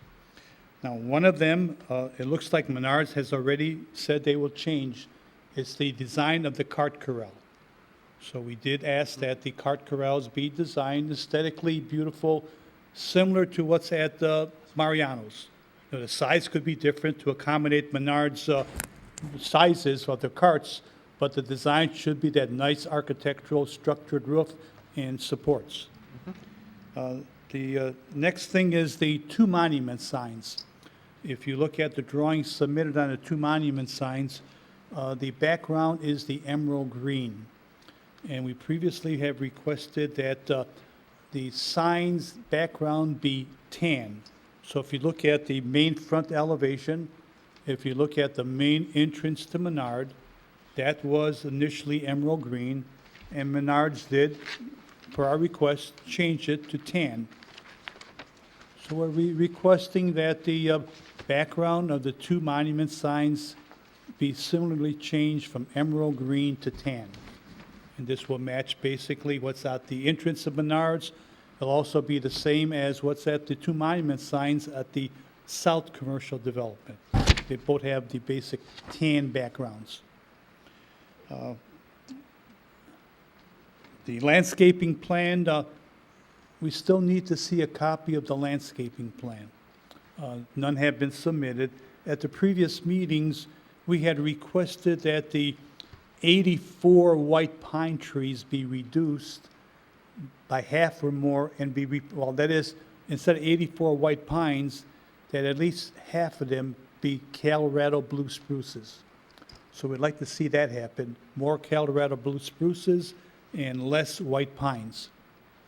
Also, on the landscaping plan does not show the width of the islands. From our previous discussions, the landscaper experts recommend that the islands have a minimum of a 6-foot width. So we're requesting that the same thing happen, that the islands have a minimum of a 6-foot width. Now, it was not, residents did not have access to exactly what variations were being requested on the property. So tonight, I heard about the variation that's being asked for lot number 2. We would request that that variation of reducing the setback not be allowed.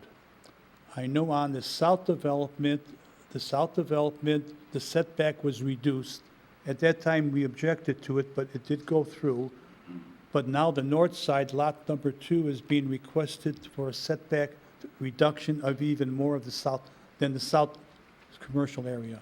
Now, one of the things that I was always proud about Vernon Hills was the nice setbacks that are required. The setbacks and the landscaping, you go down Route 60, and it really makes the commercial area look a lot more aesthetically pleasing. We'd like to have the same thing along Milwaukee Avenue. So either you reject it outright, or do not allow any variations on lot number 2 or 3 until you get all the details. Now, initially, we had requested that we see a landscaping plan for Greg's Parkway and Milwaukee Avenue. However, at that time, we were told that that would come when lot number 2 and lot number 3 is developed.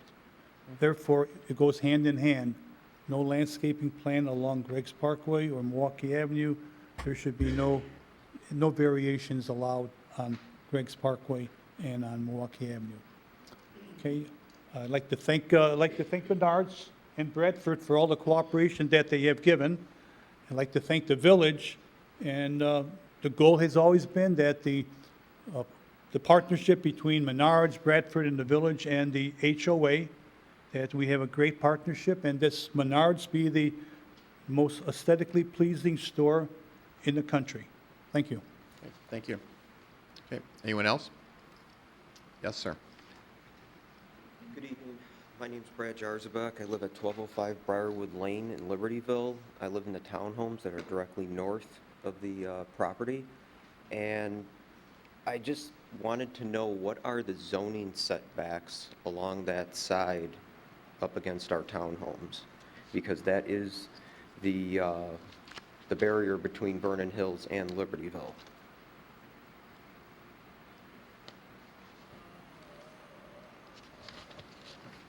Setback is anybody? I can't see it on the drawing. I don't know if it was noted on there. Did you read it? By the seat of the pants, it looks like it's about 30 feet. If the western one is 50.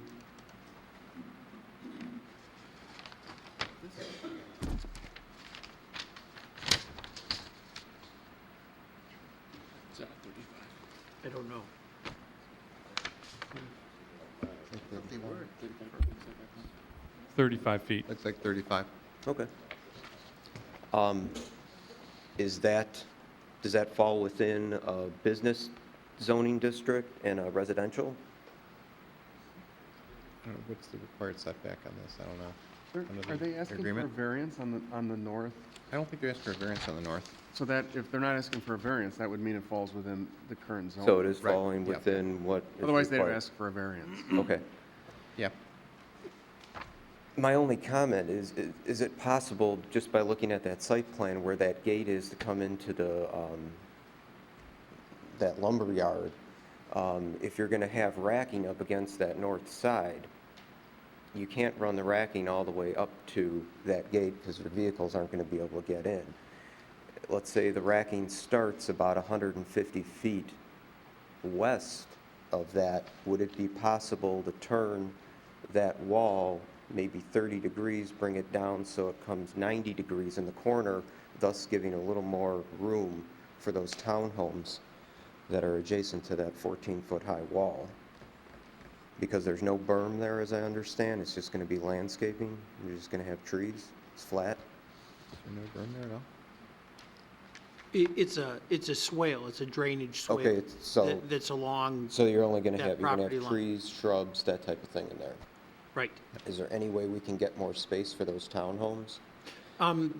The request that you're making, albeit a preference, if the petitioner's not asking for a variation, then they're working within the terms and rules of the ordinance.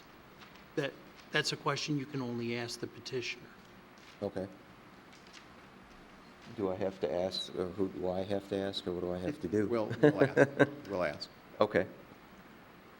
And then, just a comment in general, looking at the site plan, you're gonna have all your truck traffic coming in off of Milwaukee Avenue for deliveries, right? And it's gonna be 12 to 14 trucks coming in during a day. Those trucks are gonna be interacting with vehicles traffic within that parking lot. Is that something that's pretty typical? Wouldn't we rather have truck traffic on its own coming in through a side entrance and not moving around with all the cars, especially coming in, it looks like through the front of the Menards parking lot?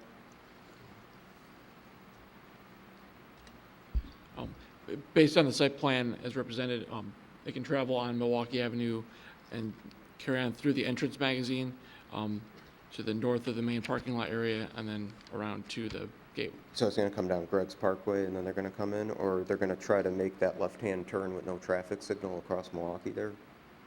I can't speak for every truck that's going to come through. No, I'm just saying, no, I'm just throwing it out there.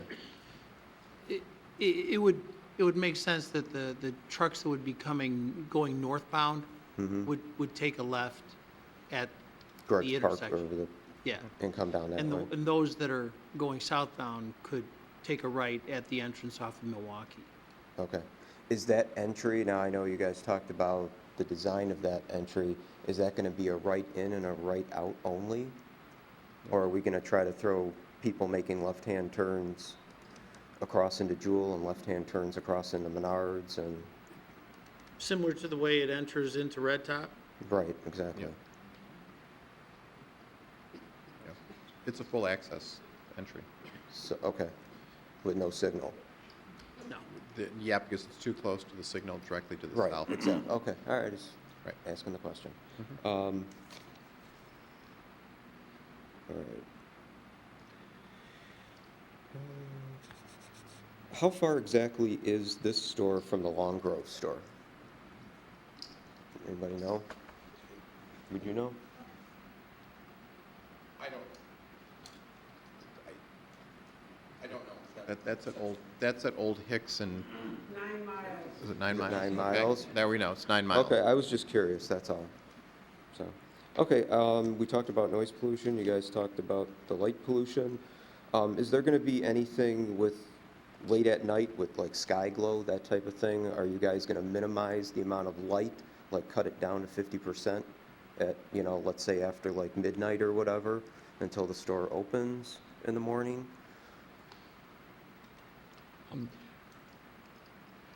One of the items that is going to be continued looked at, and that's why it's being only recommended that the preliminary approval for the site lighting Okay. is that we do want to see cut sheets of all the light plans to ensure that they All are the light shielded. Fixtures, okay, Correct. all right. We always do look at lights that shine down. We don't want the glow as a Right. condition, what you're talking about. Okay. They can actually cut the light right at the property line Yeah, and make it right, a lot with exactly. lights. Okay. That's something we're always very aware of. Okay. All right. Okay, those are all my concerns. Okay, so thank you. Thank you very much. Okay, anyone else? Yes, sir? Oh, you have to, it's a race. You're next. Scott Ellis, 1861 Sawgrass. First, I want to start out and say that I appreciate that Menards is trying to make this a nice-looking property. However, I don't think there's any way in the world to make it a nice-looking property. It's a two-story brick, not even brick, concrete block facility that I don't think anybody that bought into the Greg's Landing development ever expected to have to drive past on a daily basis. Certainly, the property was zoned B1. We knew it was going to be commercial. We didn't know we were going to have a Lowe's, a Mariano's, and a Menards there. To the question of who's going to survive, this is a terrible property to have to try and redevelop if it ever has to be redeveloped. It's a two-story monster of a building. We know what it takes to redevelop something. You've gone through it when other big blocks, stores have gone out of business. It's a terrible building to have on this property. The amount of traffic that this is going to generate coming down Greg's Parkway is beyond comprehension. I just found out that the stoplight will be on Greg's Parkway. I challenge anybody at 5:30 to see how far that's going to back up to Milwaukee and to try and make a left turn from Milwaukee onto Greg's Parkway. It already backs up past the Mariano's entrance. I think we all want something more in line with Lincolnshire's city park, city center developments. Vernon Hills seems to be the strip mall king, the big block king, and quite frankly, it's not what people living in Greg's Landing want.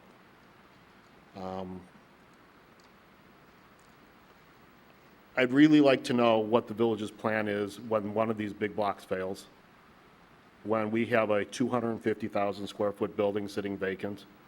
I think it's time that we look at the aesthetics of the property, the use of the property more than just sales tax for this village.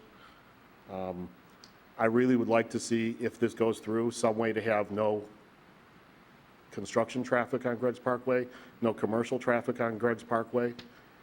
Think about the residents here.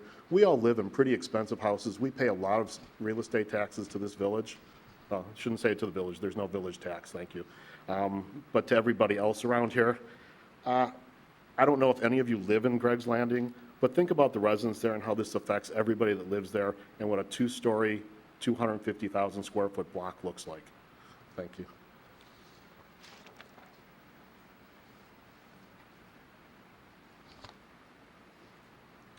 Hi, my name's Chris Ling. I live in Crenshaw Circle in Bay Hill. I live in a townhouse that directly overlooks this property. You just mentioned about the lighting, that all the lighting is going to be pointing down.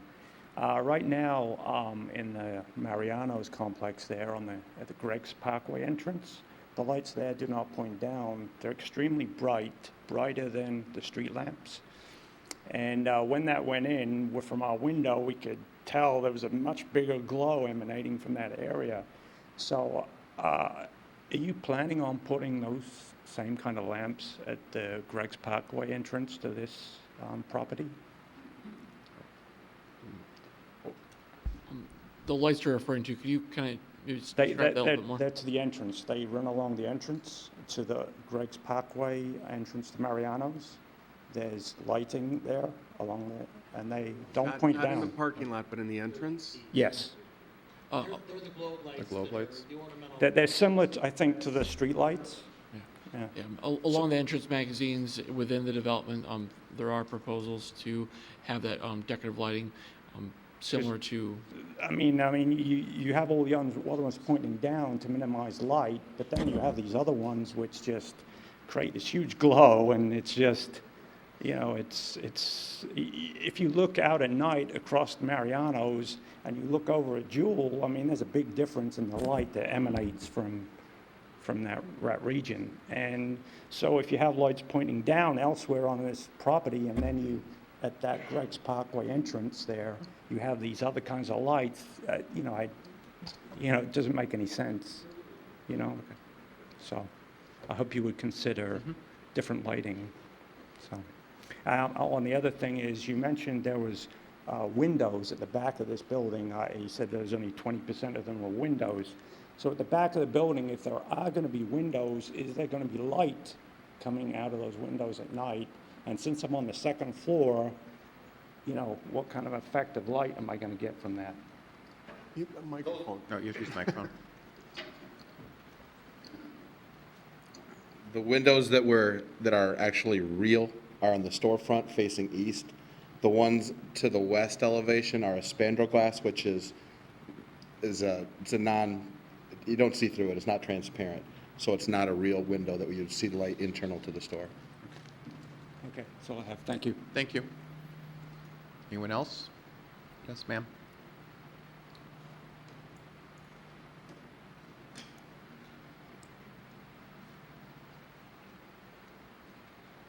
Cindy Powers, 1247 Briarwood Lane.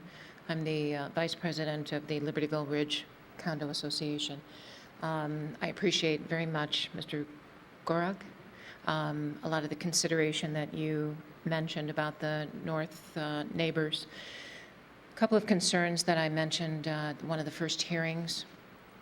The retention pond that is in the northwest corner of the property right now, we have had during the springtime, fortunately not this spring, but last spring, we've had overflow from that retention pond go up into the backyards of the north neighbors there, anywhere from 25 to 30 feet approaching the houses on that side. So my concerns have been that now I hear that there's going to be a drainage swale on that north side. What is the depth of the landscaping barrier that's there right now, that's proposed? And where is the swale going to run? 35 feet. On the north side or on the south side of the landscaping? Because we're going to have some, I anticipate we're going to have some drainage and flooding problems. There's no proposed change in the swale, which you're talking about is west of the pond to the property line. Is that correct? And I think we've determined that it's a 35-foot setback there of the green space. In terms, was it 30? 39. So it's a 39-foot green space. So that is the setback. In terms of the pond, we're going to require, I should look, but correct me if I'm wrong, Joe, as a condition of any approval, is that their engineering would have to meet the village's specs so that that pond doesn't overflow and it handles now what's going to be an improved lot. So hopefully, and I'm not an engineer, as you probably can guess, hopefully that with this, that problem that you're discussing will be actually be alleviated by this development, construction. Hopefully it won't be compounded. I don't know that it's going to be alleviated because we have the townhomes on the other side. So I think this is where the problem is coming from, is that the elevations of the townhomes in Vernon Hills, in Greg's Landing there, are probably a good 4 to 5 feet higher than the grade level in Libertyville Ridge. Okay. And so the runoff from Greg's Landing into the pond and then into our yards. So hopefully this is not going to compound it, but it's not going to alleviate the problem that we already have. So I may have misunderstood, Mr. Gorok. You had mentioned that the elevation, the grade level for Libertyville Ridge is essentially the same as the proposed project. I don't know that for sure. I was just comparing it to the Greg's Landing townhouses, which I know are elevated. Yeah. No, ours is probably a good 4 or 5 feet below the grade level of the project here. And mine was more the line of sight into the Menards as well as any sound. Okay. And you folks will, with the landscaping and the fence and everything, visually and sound-wise should be good. Okay. Now bringing up the water flow, that's something different. Right. And then my other concern is if we are getting deliveries at as late as 8, 9, 10 o'clock at night, approximately how long does it take you to unload a truck? Sure.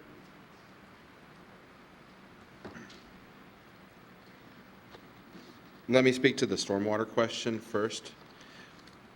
The natural grades that exist on the site currently drop off to the north. So as the properties from as the existing condos in Vernon Hills transition to the northeast, the water naturally flows in that direction. And one of the requirements that we're doing as part of our grading efforts is to, rather than have that just drop off to the north, but we're actually going to be grading that to channelize it to direct it to the pond here. So that is what these grade lines depict, is the proposed grade changes. Could you indicate that on the screen with the mouse? I'm sorry, my apologies. These are existing grade lines that are depicted on here that naturally fall off.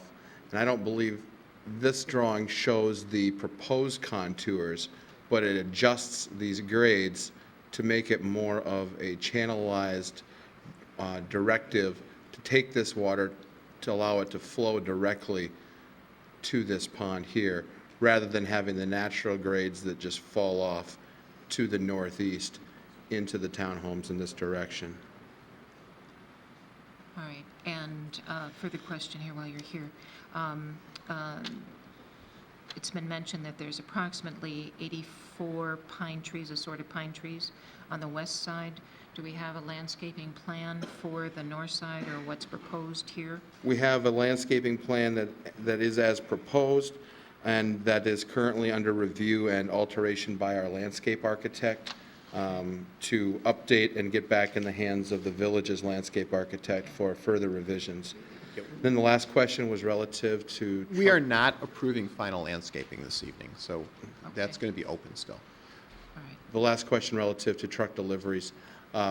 It's discouraged that we don't want to keep our team members in here any later than the 10 o'clock hour. So we try to encourage all deliveries to occur well before that so they can be out before the store would close at 10. That being said, if somebody comes right before the 10 o'clock hour, they try to unload them as quickly as possible to get both them and themselves out of the store as quickly as possible. So we're estimating hour, Probably 90 minutes? not that long. Okay. All right. Okay. And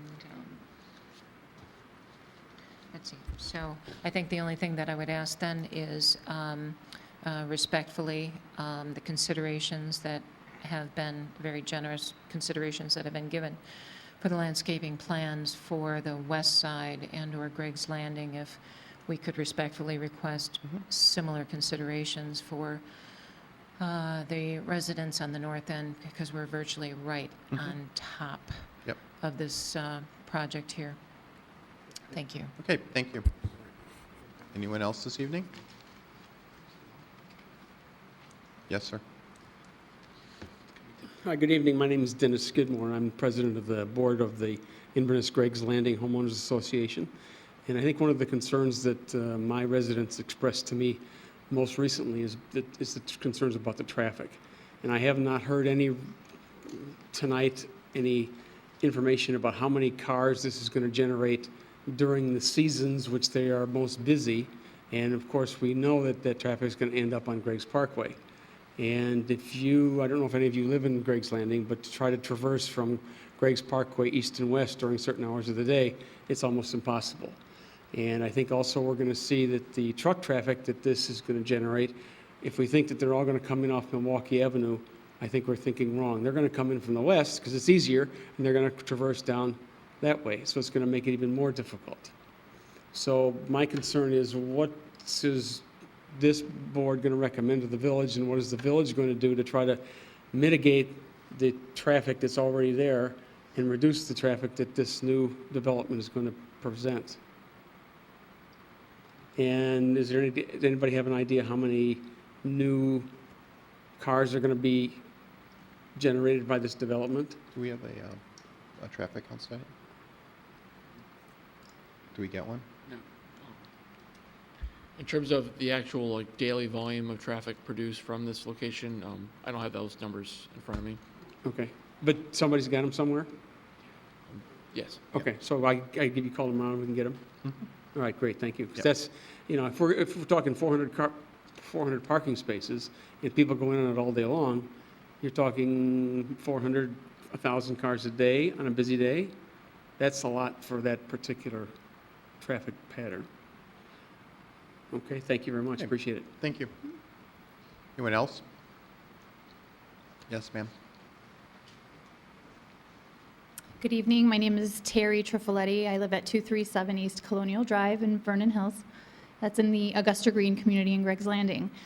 I would like to reiterate the comments made by the gentleman from Sawgrass and the fact that the residents of Greg's Landing do not approve of this proposal. The fact that we have a Lowe's, a Home Depot, and an Ace Hardware within 5-mile radius of this area, it doesn't make sense to us why a Menards would move in as well. We already have Lowe's basically in our back door. And I would like to know, besides the creation of jobs, what other benefits does Menards provide to the community that these other big home improvement stores don't already provide. Okay. We'll ask you all together, okay? Okay. Okay, thank you. Anyone else from the public? Sorry, I just have a phone meeting. That's okay. I sat too long. Okay. Sorry about that. I am Joan Sheldon. I at 1203 Briarwood in Libertyville behind the structure.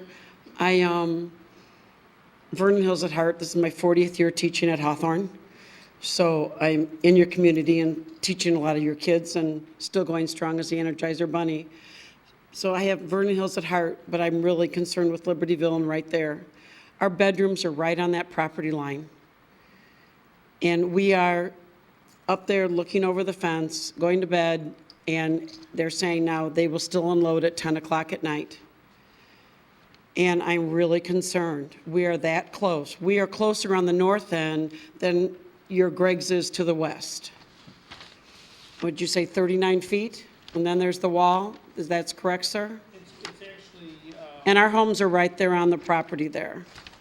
okay, I'll give you your answer per the drawings that were submitted to us. It's very close, but the noise level, the lights right there. Your backyard, excuse me. Yep. Your backyards are within 31 feet of the property line, and the development begins 54 feet from that property line. So on the west side, you're looking at an 85. The development, I thought you said the fence was 39 feet.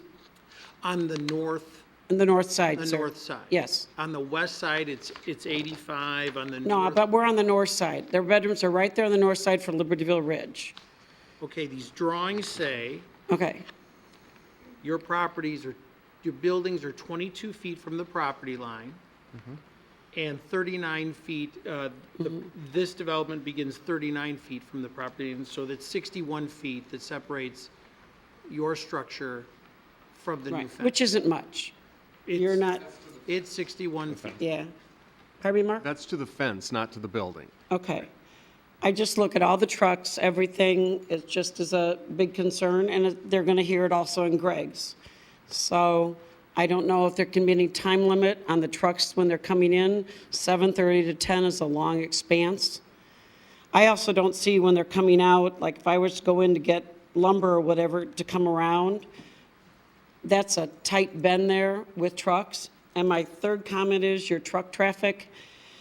I like the Mariano's, the Home Depot, that line back there so the cars don't interject. When I have my grandkids, if I'm parked at the end of your parking lot, you got a little kid there, you've got the trucks coming right through there. I see a danger also to our children and our community with the trucks right there in the path of with all the cars. Where at Mariano's and Lowe's, it's behind and it's much safer. There's no trucks around by there. I see big problems coming off Milwaukee with the truck traffic there.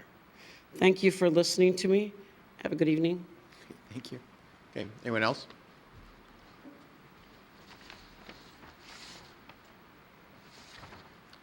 Good evening. My name is Darren Doler. I live at 1643 Cypress Point Drive in Vernon Hills in the Greg's Landing subdivision. A couple design questions that I had for you. Will there be sidewalks installed either along the south border, along Greg's Parkway, or along the east, along Milwaukee Avenue, like there are on the adjacent south property? Yes to both. Okay, okay. And then I wanted to express a concern, I guess similar to what the last woman mentioned, with the turnaround area, the delivery area where you have trucks coming in through that gate, and it also sounds like there will be customers driving their cars back then into that interior space. And then there was also discussion that there would be outdoor storage also in that lot. I understand this is a very small scale, but I've got concern that you're mixing truck drivers, you're mixing customer traffic, and you're mixing large-scale outdoor items that can't fit inside the store, all being mixed in that area. I don't know if there's going to be lane markage, if there's going to be professional people helping to direct traffic, but I've got a concern that you're not separating any of that traffic. You're mixing it all together, and it's all expected to come in and out of one single gate. So express a concern there. And then I just want to express my concerns as a Greg's Landing resident, similar to what the two earlier residents said. I don't think this is the best use of the property. I don't think that Menards provides any incremental tax revenue because it's just going to take away from the tax revenue that's already being generated by the Lowe's or by the Home Depot. I really think we can do better. I do have significant concerns about a two-story building being here, that in the inevitable situation where one of them does not exist, it's going to be very difficult to refurbish or repurpose a building of this size and of this particular design, being a two-story building as well. But thank you for your consideration. Okay, thank you. Anyone else? Okay. Hearing no or seeing no clamor to come to the podium, we'll close the public comment section of this public hearing. And then, Mr. McNeil, there are a couple of open issues that were asked, that we'll ask you now. One is, can you comment regarding Menards, for lack of a better word, community involvement, or what it is or what it is not? Certainly. From a community perspective, we don't just make decisions to go to different places without doing a lot of research first. We do extensive demographics, researching what the trade area size is. The fact that we have such a concerned citizenry speaks volumes for the community, both on the Libertyville and the Vernon Hills sides of the border. That's the type of people that shop our stores, concerned homeowners, people that take pride in neighborhoods, pride in homes, pride in community. So those are all positives from our perspective. They're also issues that then we have to work through, but they're positives nonetheless. We're going to be drawing employment base from the community. We're going to be building a $12.5 million facility within the community. We're going to be providing extensive sales tax revenue to the community and employment base within the community. We think all these things are speak volumes and are positive towards the development. The other question that was raised is with respect to the entry to the yard. Is there any opportunity, or has there been any thought of a different orientation of that, as suggested by one of the Libertyville residents, whose name I can't write because I wrote the name down, but I can't remember my own writing? Well, we certainly, this is not the first site plan that we looked at. We looked at a number of iterations of site plans in various locations and in various configurations, and lumberyard access over here and drive aisles over here, and all of which have pluses and minuses. One of the reasons that this ends up being narrower in width from the fence line to the property line here than the fence line to the property line here is due to the water main easement that is located in here. Because of the expense of the property, because of the tight footprint that we have to work with, we are trying to maximize the footprint that we can squeeze onto the property. In this instance here, the west fence line of our lumberyard was placed just east, just outside of the Lake County water main easement that is located in this area. We're really concerned about losing any further yard in this direction in order to keep this area as open as possible and allow as much truck turning movement as possible. So that is a lot of the reason for the configuration, for keeping that pallet racking line parallel to the property line in that area. In one of your versions of the design of this store, did you have the delivery and the lumberyard on the other side? Because I like the plan. I like Menards as a member of the community.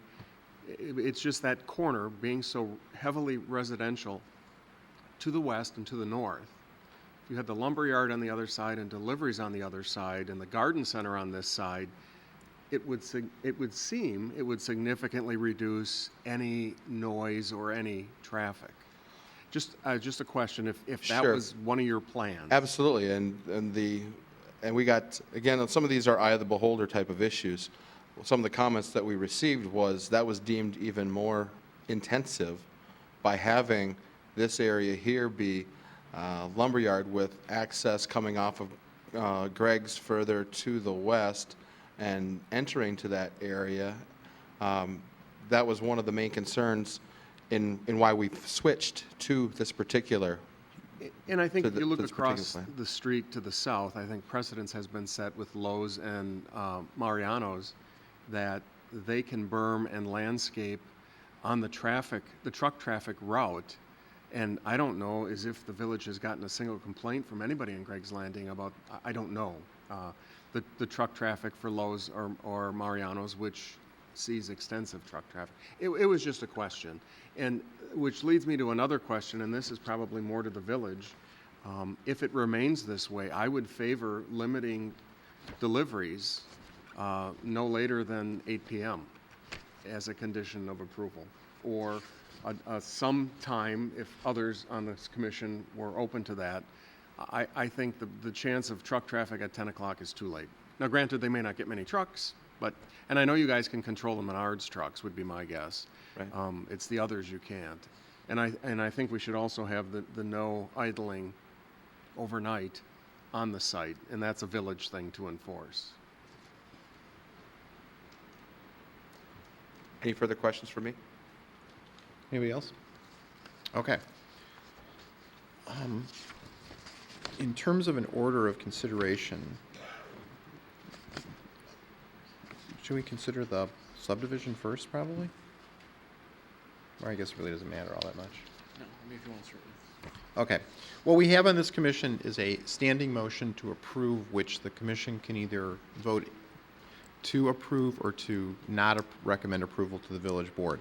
This evening, Menards and I guess Bradford are asking for a number of recommendations that this commission would make to the village board of Vernon Hills. For context, our decisions here are recommendations only.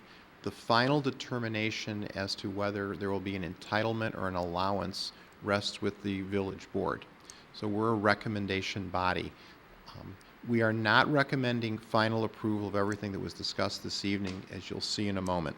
So our first motion would be a motion to recommend approval of a special use permit to allow for a planned unit development consisting of 4 lots with a number of variations. And I'm going to pull out variations H, I, J, and L and handle those separately, which are all of the setback variations that we discussed. Is B a setback? No, we're removing setback lines. We're saying they've got to come back with it.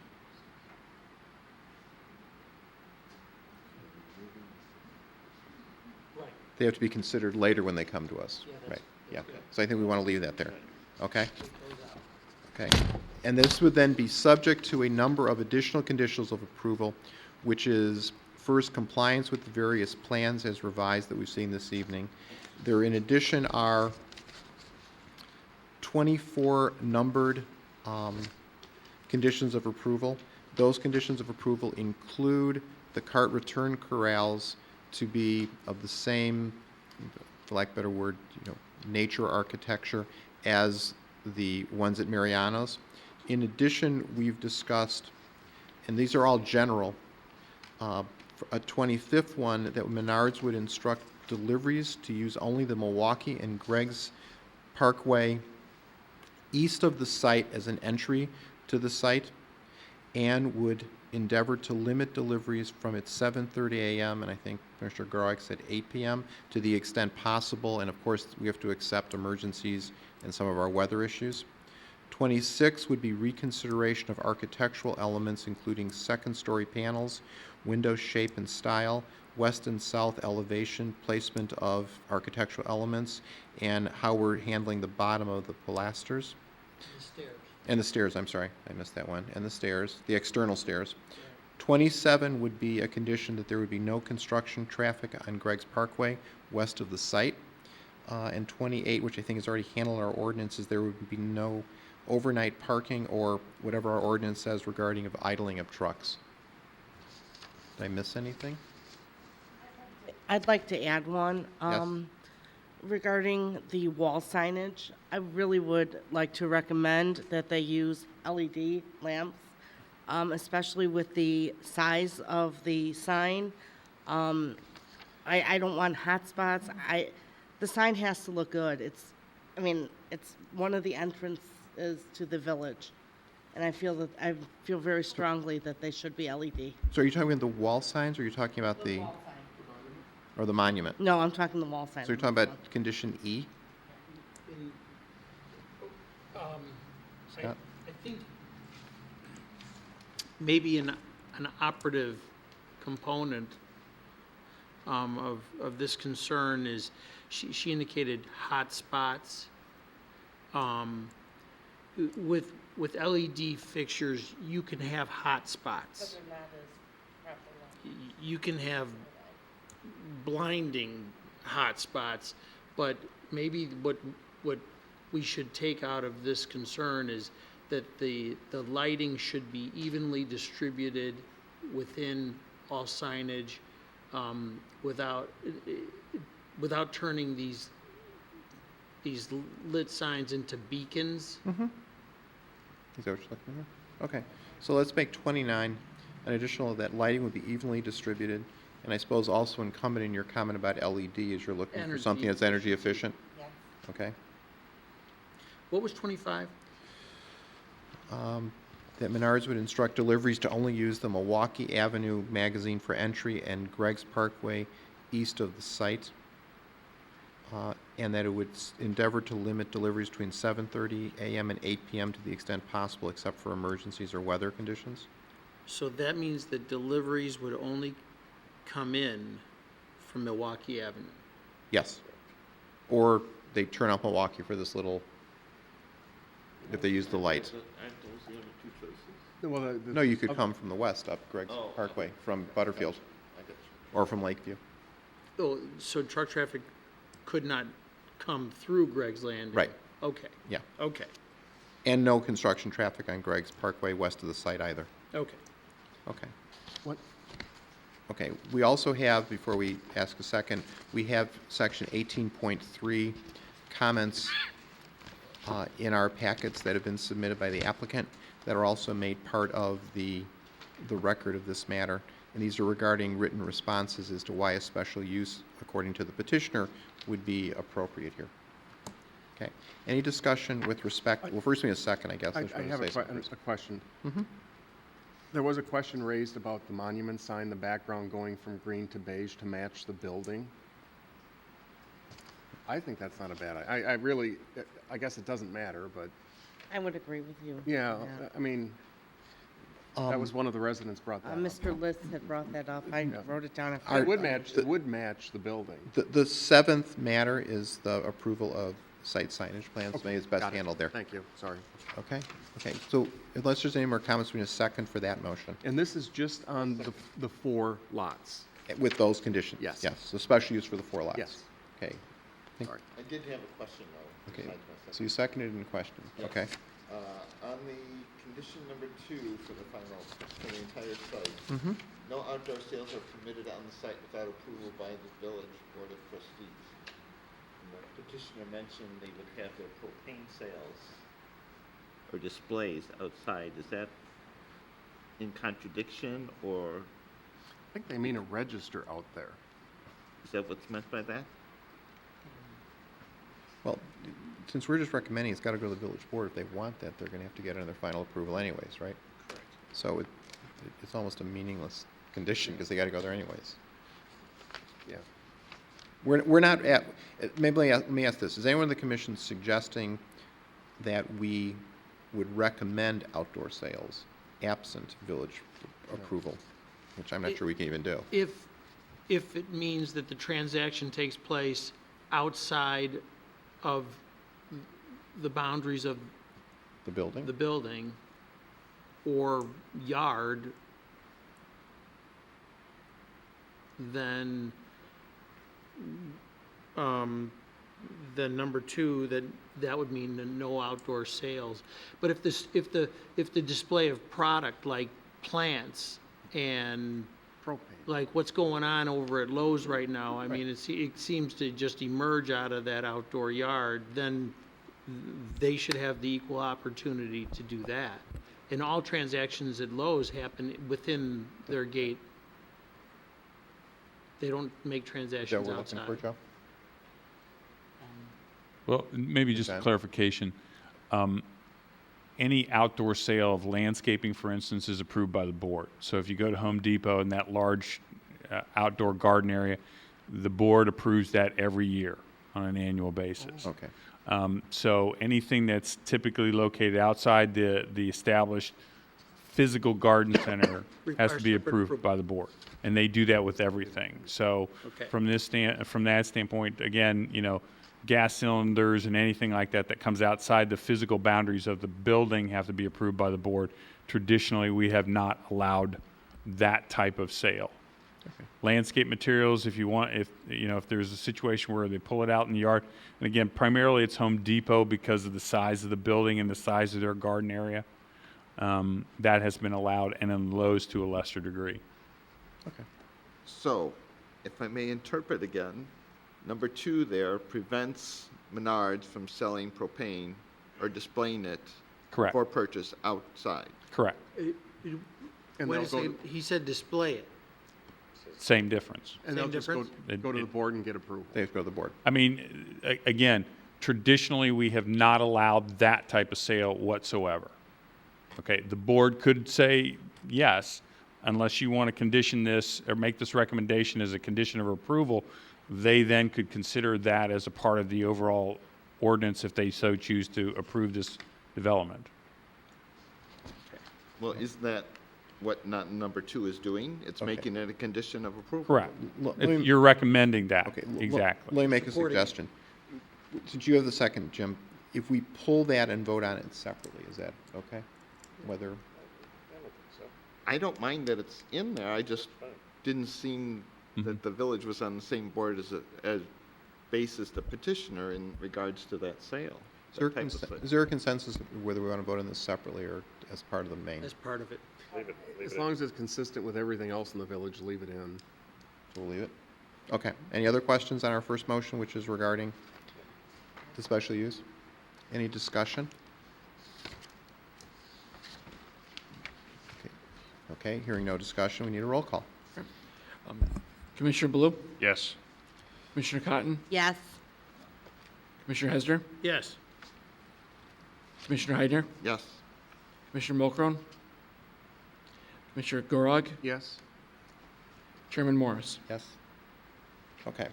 We pulled out from that the H, I, J, and L, which are the reductions or the changes to the various setbacks for Lot 2, to separately consider those. So what we would have is we would have a motion to recommend approval of conditions H, I, J, and L, which is to allow a reduction in rear yard setback, side yard setback, building setback, and landscape buffer as it relates to Lot 2. We need a second for that. Second. Okay, any discussion on this one? I would just say that I think it's good to take them out, well, to vote no, and take it up when we have a tenant for that lot. I would have to concur, I think it's premature for Yep. these variations. I agree. Absolutely. Anyone else? Not Okay. that we're not open to it, just Okay. let's see what's proposed for that. Okay, hearing nothing else, we need a roll call on that one. Commissioner Blue? No. Commissioner Cotton? No. Commissioner Hesder? Nope. Commissioner Heidner? No. Commissioner Mulcrone? Commissioner Gorog? No? Chairman Morris? No. Okay. Next, we have a motion to recommend preliminary and final site and improvement plan approval for a PUD in Lot 1, subject to the previous conditions that we indicated and without conditions H, I, J, and L. Okay, and we need a second for that. Any Which one did you just read? Number 2. I gotta read. On page 12. Page 12, number Okay. 2? Okay. I'm sorry. We added one in between, that's why we seem off. Okay, so any discussion on number 2? We did get a second, didn't we? Yes. Okay. Okay. We need a roll call. Commissioner Blue? Yes. Commissioner Cotton? Yes. Commissioner Hesner? Yes. Commissioner Heidner? Yes. Commissioner Mulcrone? Commissioner Gorog? Yes. Chairman Morris? Yes. Okay. Next, we have a motion to recommend preliminary and final approval of the plat of subdivision for Menards at Greg's Landing, subject to the conditions that we've discussed, but not conditions H, I, J, and L. We need a second for that? Second. Okay. Any discussion? All right, roll Okay. call. Yep. Commissioner Blue? Yes. Commissioner Cotton? Yes. Commissioner Hesner? Yes. Commissioner Heidner? Yes. Commissioner Mulcrone? Commissioner Gorog? Yes. Chairman Morris? Yes. Okay. Next, we have a motion to recommend preliminary approval of the landscaping plan, subject to the conditions we've had, plus the additional condition, pardon me, that the petitioner would also present landscape plans consistent with the discussion we've had with regard to Bay Hill and the installation of additional landscaping, as well as consideration of additional landscaping on the north property line adjacent to Libertyville. And add a consideration for more Colorado spruce. Yes. And less white pine. Yep, right. That'd be 30 and 31, I guess. Okay, we need a second for that. Second. Any discussion? Okay, need a roll call? Commissioner Blue? Yes. Commissioner Cotton? Yes. Commissioner Hesner? No. Commissioner Heidner? Yes. Commissioner Mulcrone? Commissioner Gorog? No. Chairman Morris? No? So that failed. Pardon me? That failed. So it fails, okay. All right. Next, we have. I'm sorry, it's tied. Okay, so it fails. Next, we have a motion to recommend preliminary approval of the architectural elevations for Lot 1, which is the Menards store, subject to the conditions that we've already discussed. You need a second for that? Second. I have a question. Mm-hmm. And this is really probably a stupid question, but the architectural elevations, is this the design of the building? Yes. Thank you. Yep. Well, the word elevations is what threw me. Oh, yeah. And the only comment that I will make is I am not comfortable with the receiving lot and the lumber on that corner of the building. I mean, I like the Menards store. I like that they're coming to Vernon Hills. But I will vote no because of that. I thought they were coming back for Okay. Any other discussion? Okay, we need a roll call? That does not make sense. Commissioner Blue? No. Commissioner Cotton? No. Commissioner Hesner? No. Commissioner Heidner? Yes. Commissioner Mulcrone? Commissioner Gorog? No. Chairman Morris? No. Okay. Next, we have a motion to recommend preliminary approval of the site lighting plan, subject to the conditions that we have discussed. Need a second for that? Second. Any discussion on the site lighting plan? Just a comment. I know a question came up about the other property, the entranceway, which really has nothing to do with Mariano's or Lowe's. I'm not nuts about those bulb lights either. I know the village likes them. They think they look nice. I think they're too bright. It's got nothing to do with this, but it was brought up by a resident, and it's just something I wanted noted. Okay. Okay. Okay, any other discussion? Do we have a second on that one? Yes. Oh, we do, okay, so we need a roll call. Commissioner Blue? Yes. Commissioner Cotton? Yes. Commissioner Hesner? No. Commissioner Heidner? Yes. Commissioner Mulcrone? Commissioner Gorog? Yes. Chairman Morris? No. Okay, and next we have a motion to recommend preliminary and final approval of the building and site signage plan, subject to the conditions. And then the additional one is the entry monuments, changing the background to tan from green to match the store entry. I think we should pull that one out as a separate. Okay, let's do it separate. We'll do that separately then. So it's preliminary and final approval of the building and site signage plan, subject to conditions listed below, but not with consideration to the background color yet. Can I make a suggestion on this one? Mhm. Since there is no approval in any way, shape, or form of the architectural elevations, the idea of this sign and the design of the sign is typically consistent with the building or reflective of this. Good point. So if you're okay with the outline, what I would suggest as an additional condition is that the building materials, whatever goes on the exterior of the building, are reflected in this sign. I like that. Well put. Okay, so I guess nonetheless, we have to still vote for the preliminary and final and then consider a second one, just recommending consistency. Or you could do preliminary and have it come back to go along with Eliminate the final. the architecture. Okay, so we have a standing motion to recommend preliminary approval of the building and site signage plan subject to the conditions we've discussed. And I guess plus the condition that when we see it at final, we're looking for consistency between the architectural elevations and the signs. Okay, So it's all one now? yeah. Does that work? Yeah. That way? Okay, we need a Good. second for that. Second. Any discussion? I'm sorry, who seconded? Got it. Sorry, trying to write. Okay, we need a roll call? Commissioner Baloo? Yes. Commissioner Cotton? No. Commissioner Hesner? Yes. Commissioner Heidner? Yes. Commissioner Mulcrum? Commissioner Gorog? Yes. Chairman Morris? Yes. Okay, I think that's everything. Although it's unusual to comment after we vote, just to explain my votes, and anybody else can speak.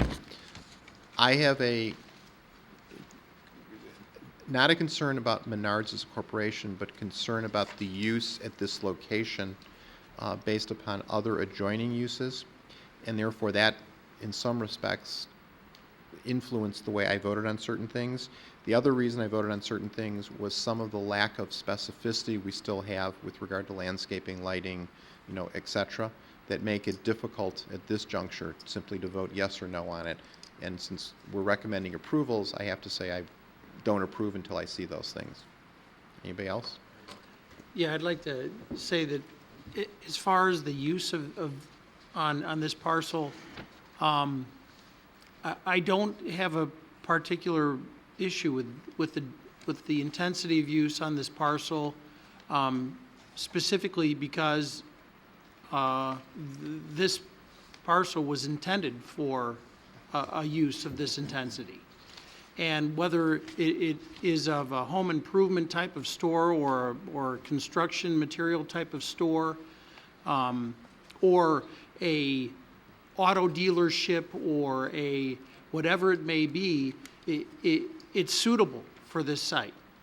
That level of intensity, because and it's always been it was from the very beginning listed and identified in the covenants for people buying properties in Greg's Landing that they would know that this level of intensive use could be on these commercial sites. So as far as the use, I feel that it's appropriate and it falls within what was always intended. I would also comment that I think it's a good use too. I think Menards is going to thrive there. It's just, again, the concern that I have is more some of the layout with the trucks and things like that. Okay. Next, we have no development review this evening. We have approval of the minutes from the April 16th, 2014 meeting, which is in our packet. We have a standing motion to approve, unless there's any comments or changes to it. I'll second.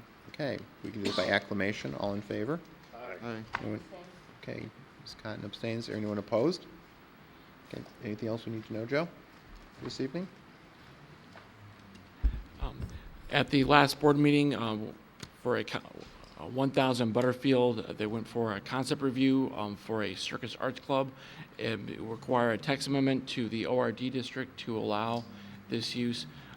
Essentially what it is individuals looking to provide a membership-based club for both adults and children to provide teaching and educational training for individuals in the circus arts, including juggling, trapeze, tight ropes, and other activities. Also going before a concept review next week is 850 Milwaukee. As you may be aware, the village board voted to did not approve the proposed two-building multi-tenant medical and spec retail, and the new use is going to keep the existing building but refacade the southeastern portion of the building and include the medical office, which is a permitted use within the B1 zoning. Subject to the review by the village board, it would be going back before the plan commission, not as a public hearing, but to review the facade improvement. Okay. Okay. Then we have a motion to adjourn. We need a second. Any discussion on that? We can do it by acclamation. All in favor? Aye. Anyone opposed? Okay, we're adjourned. Thank you. Good night.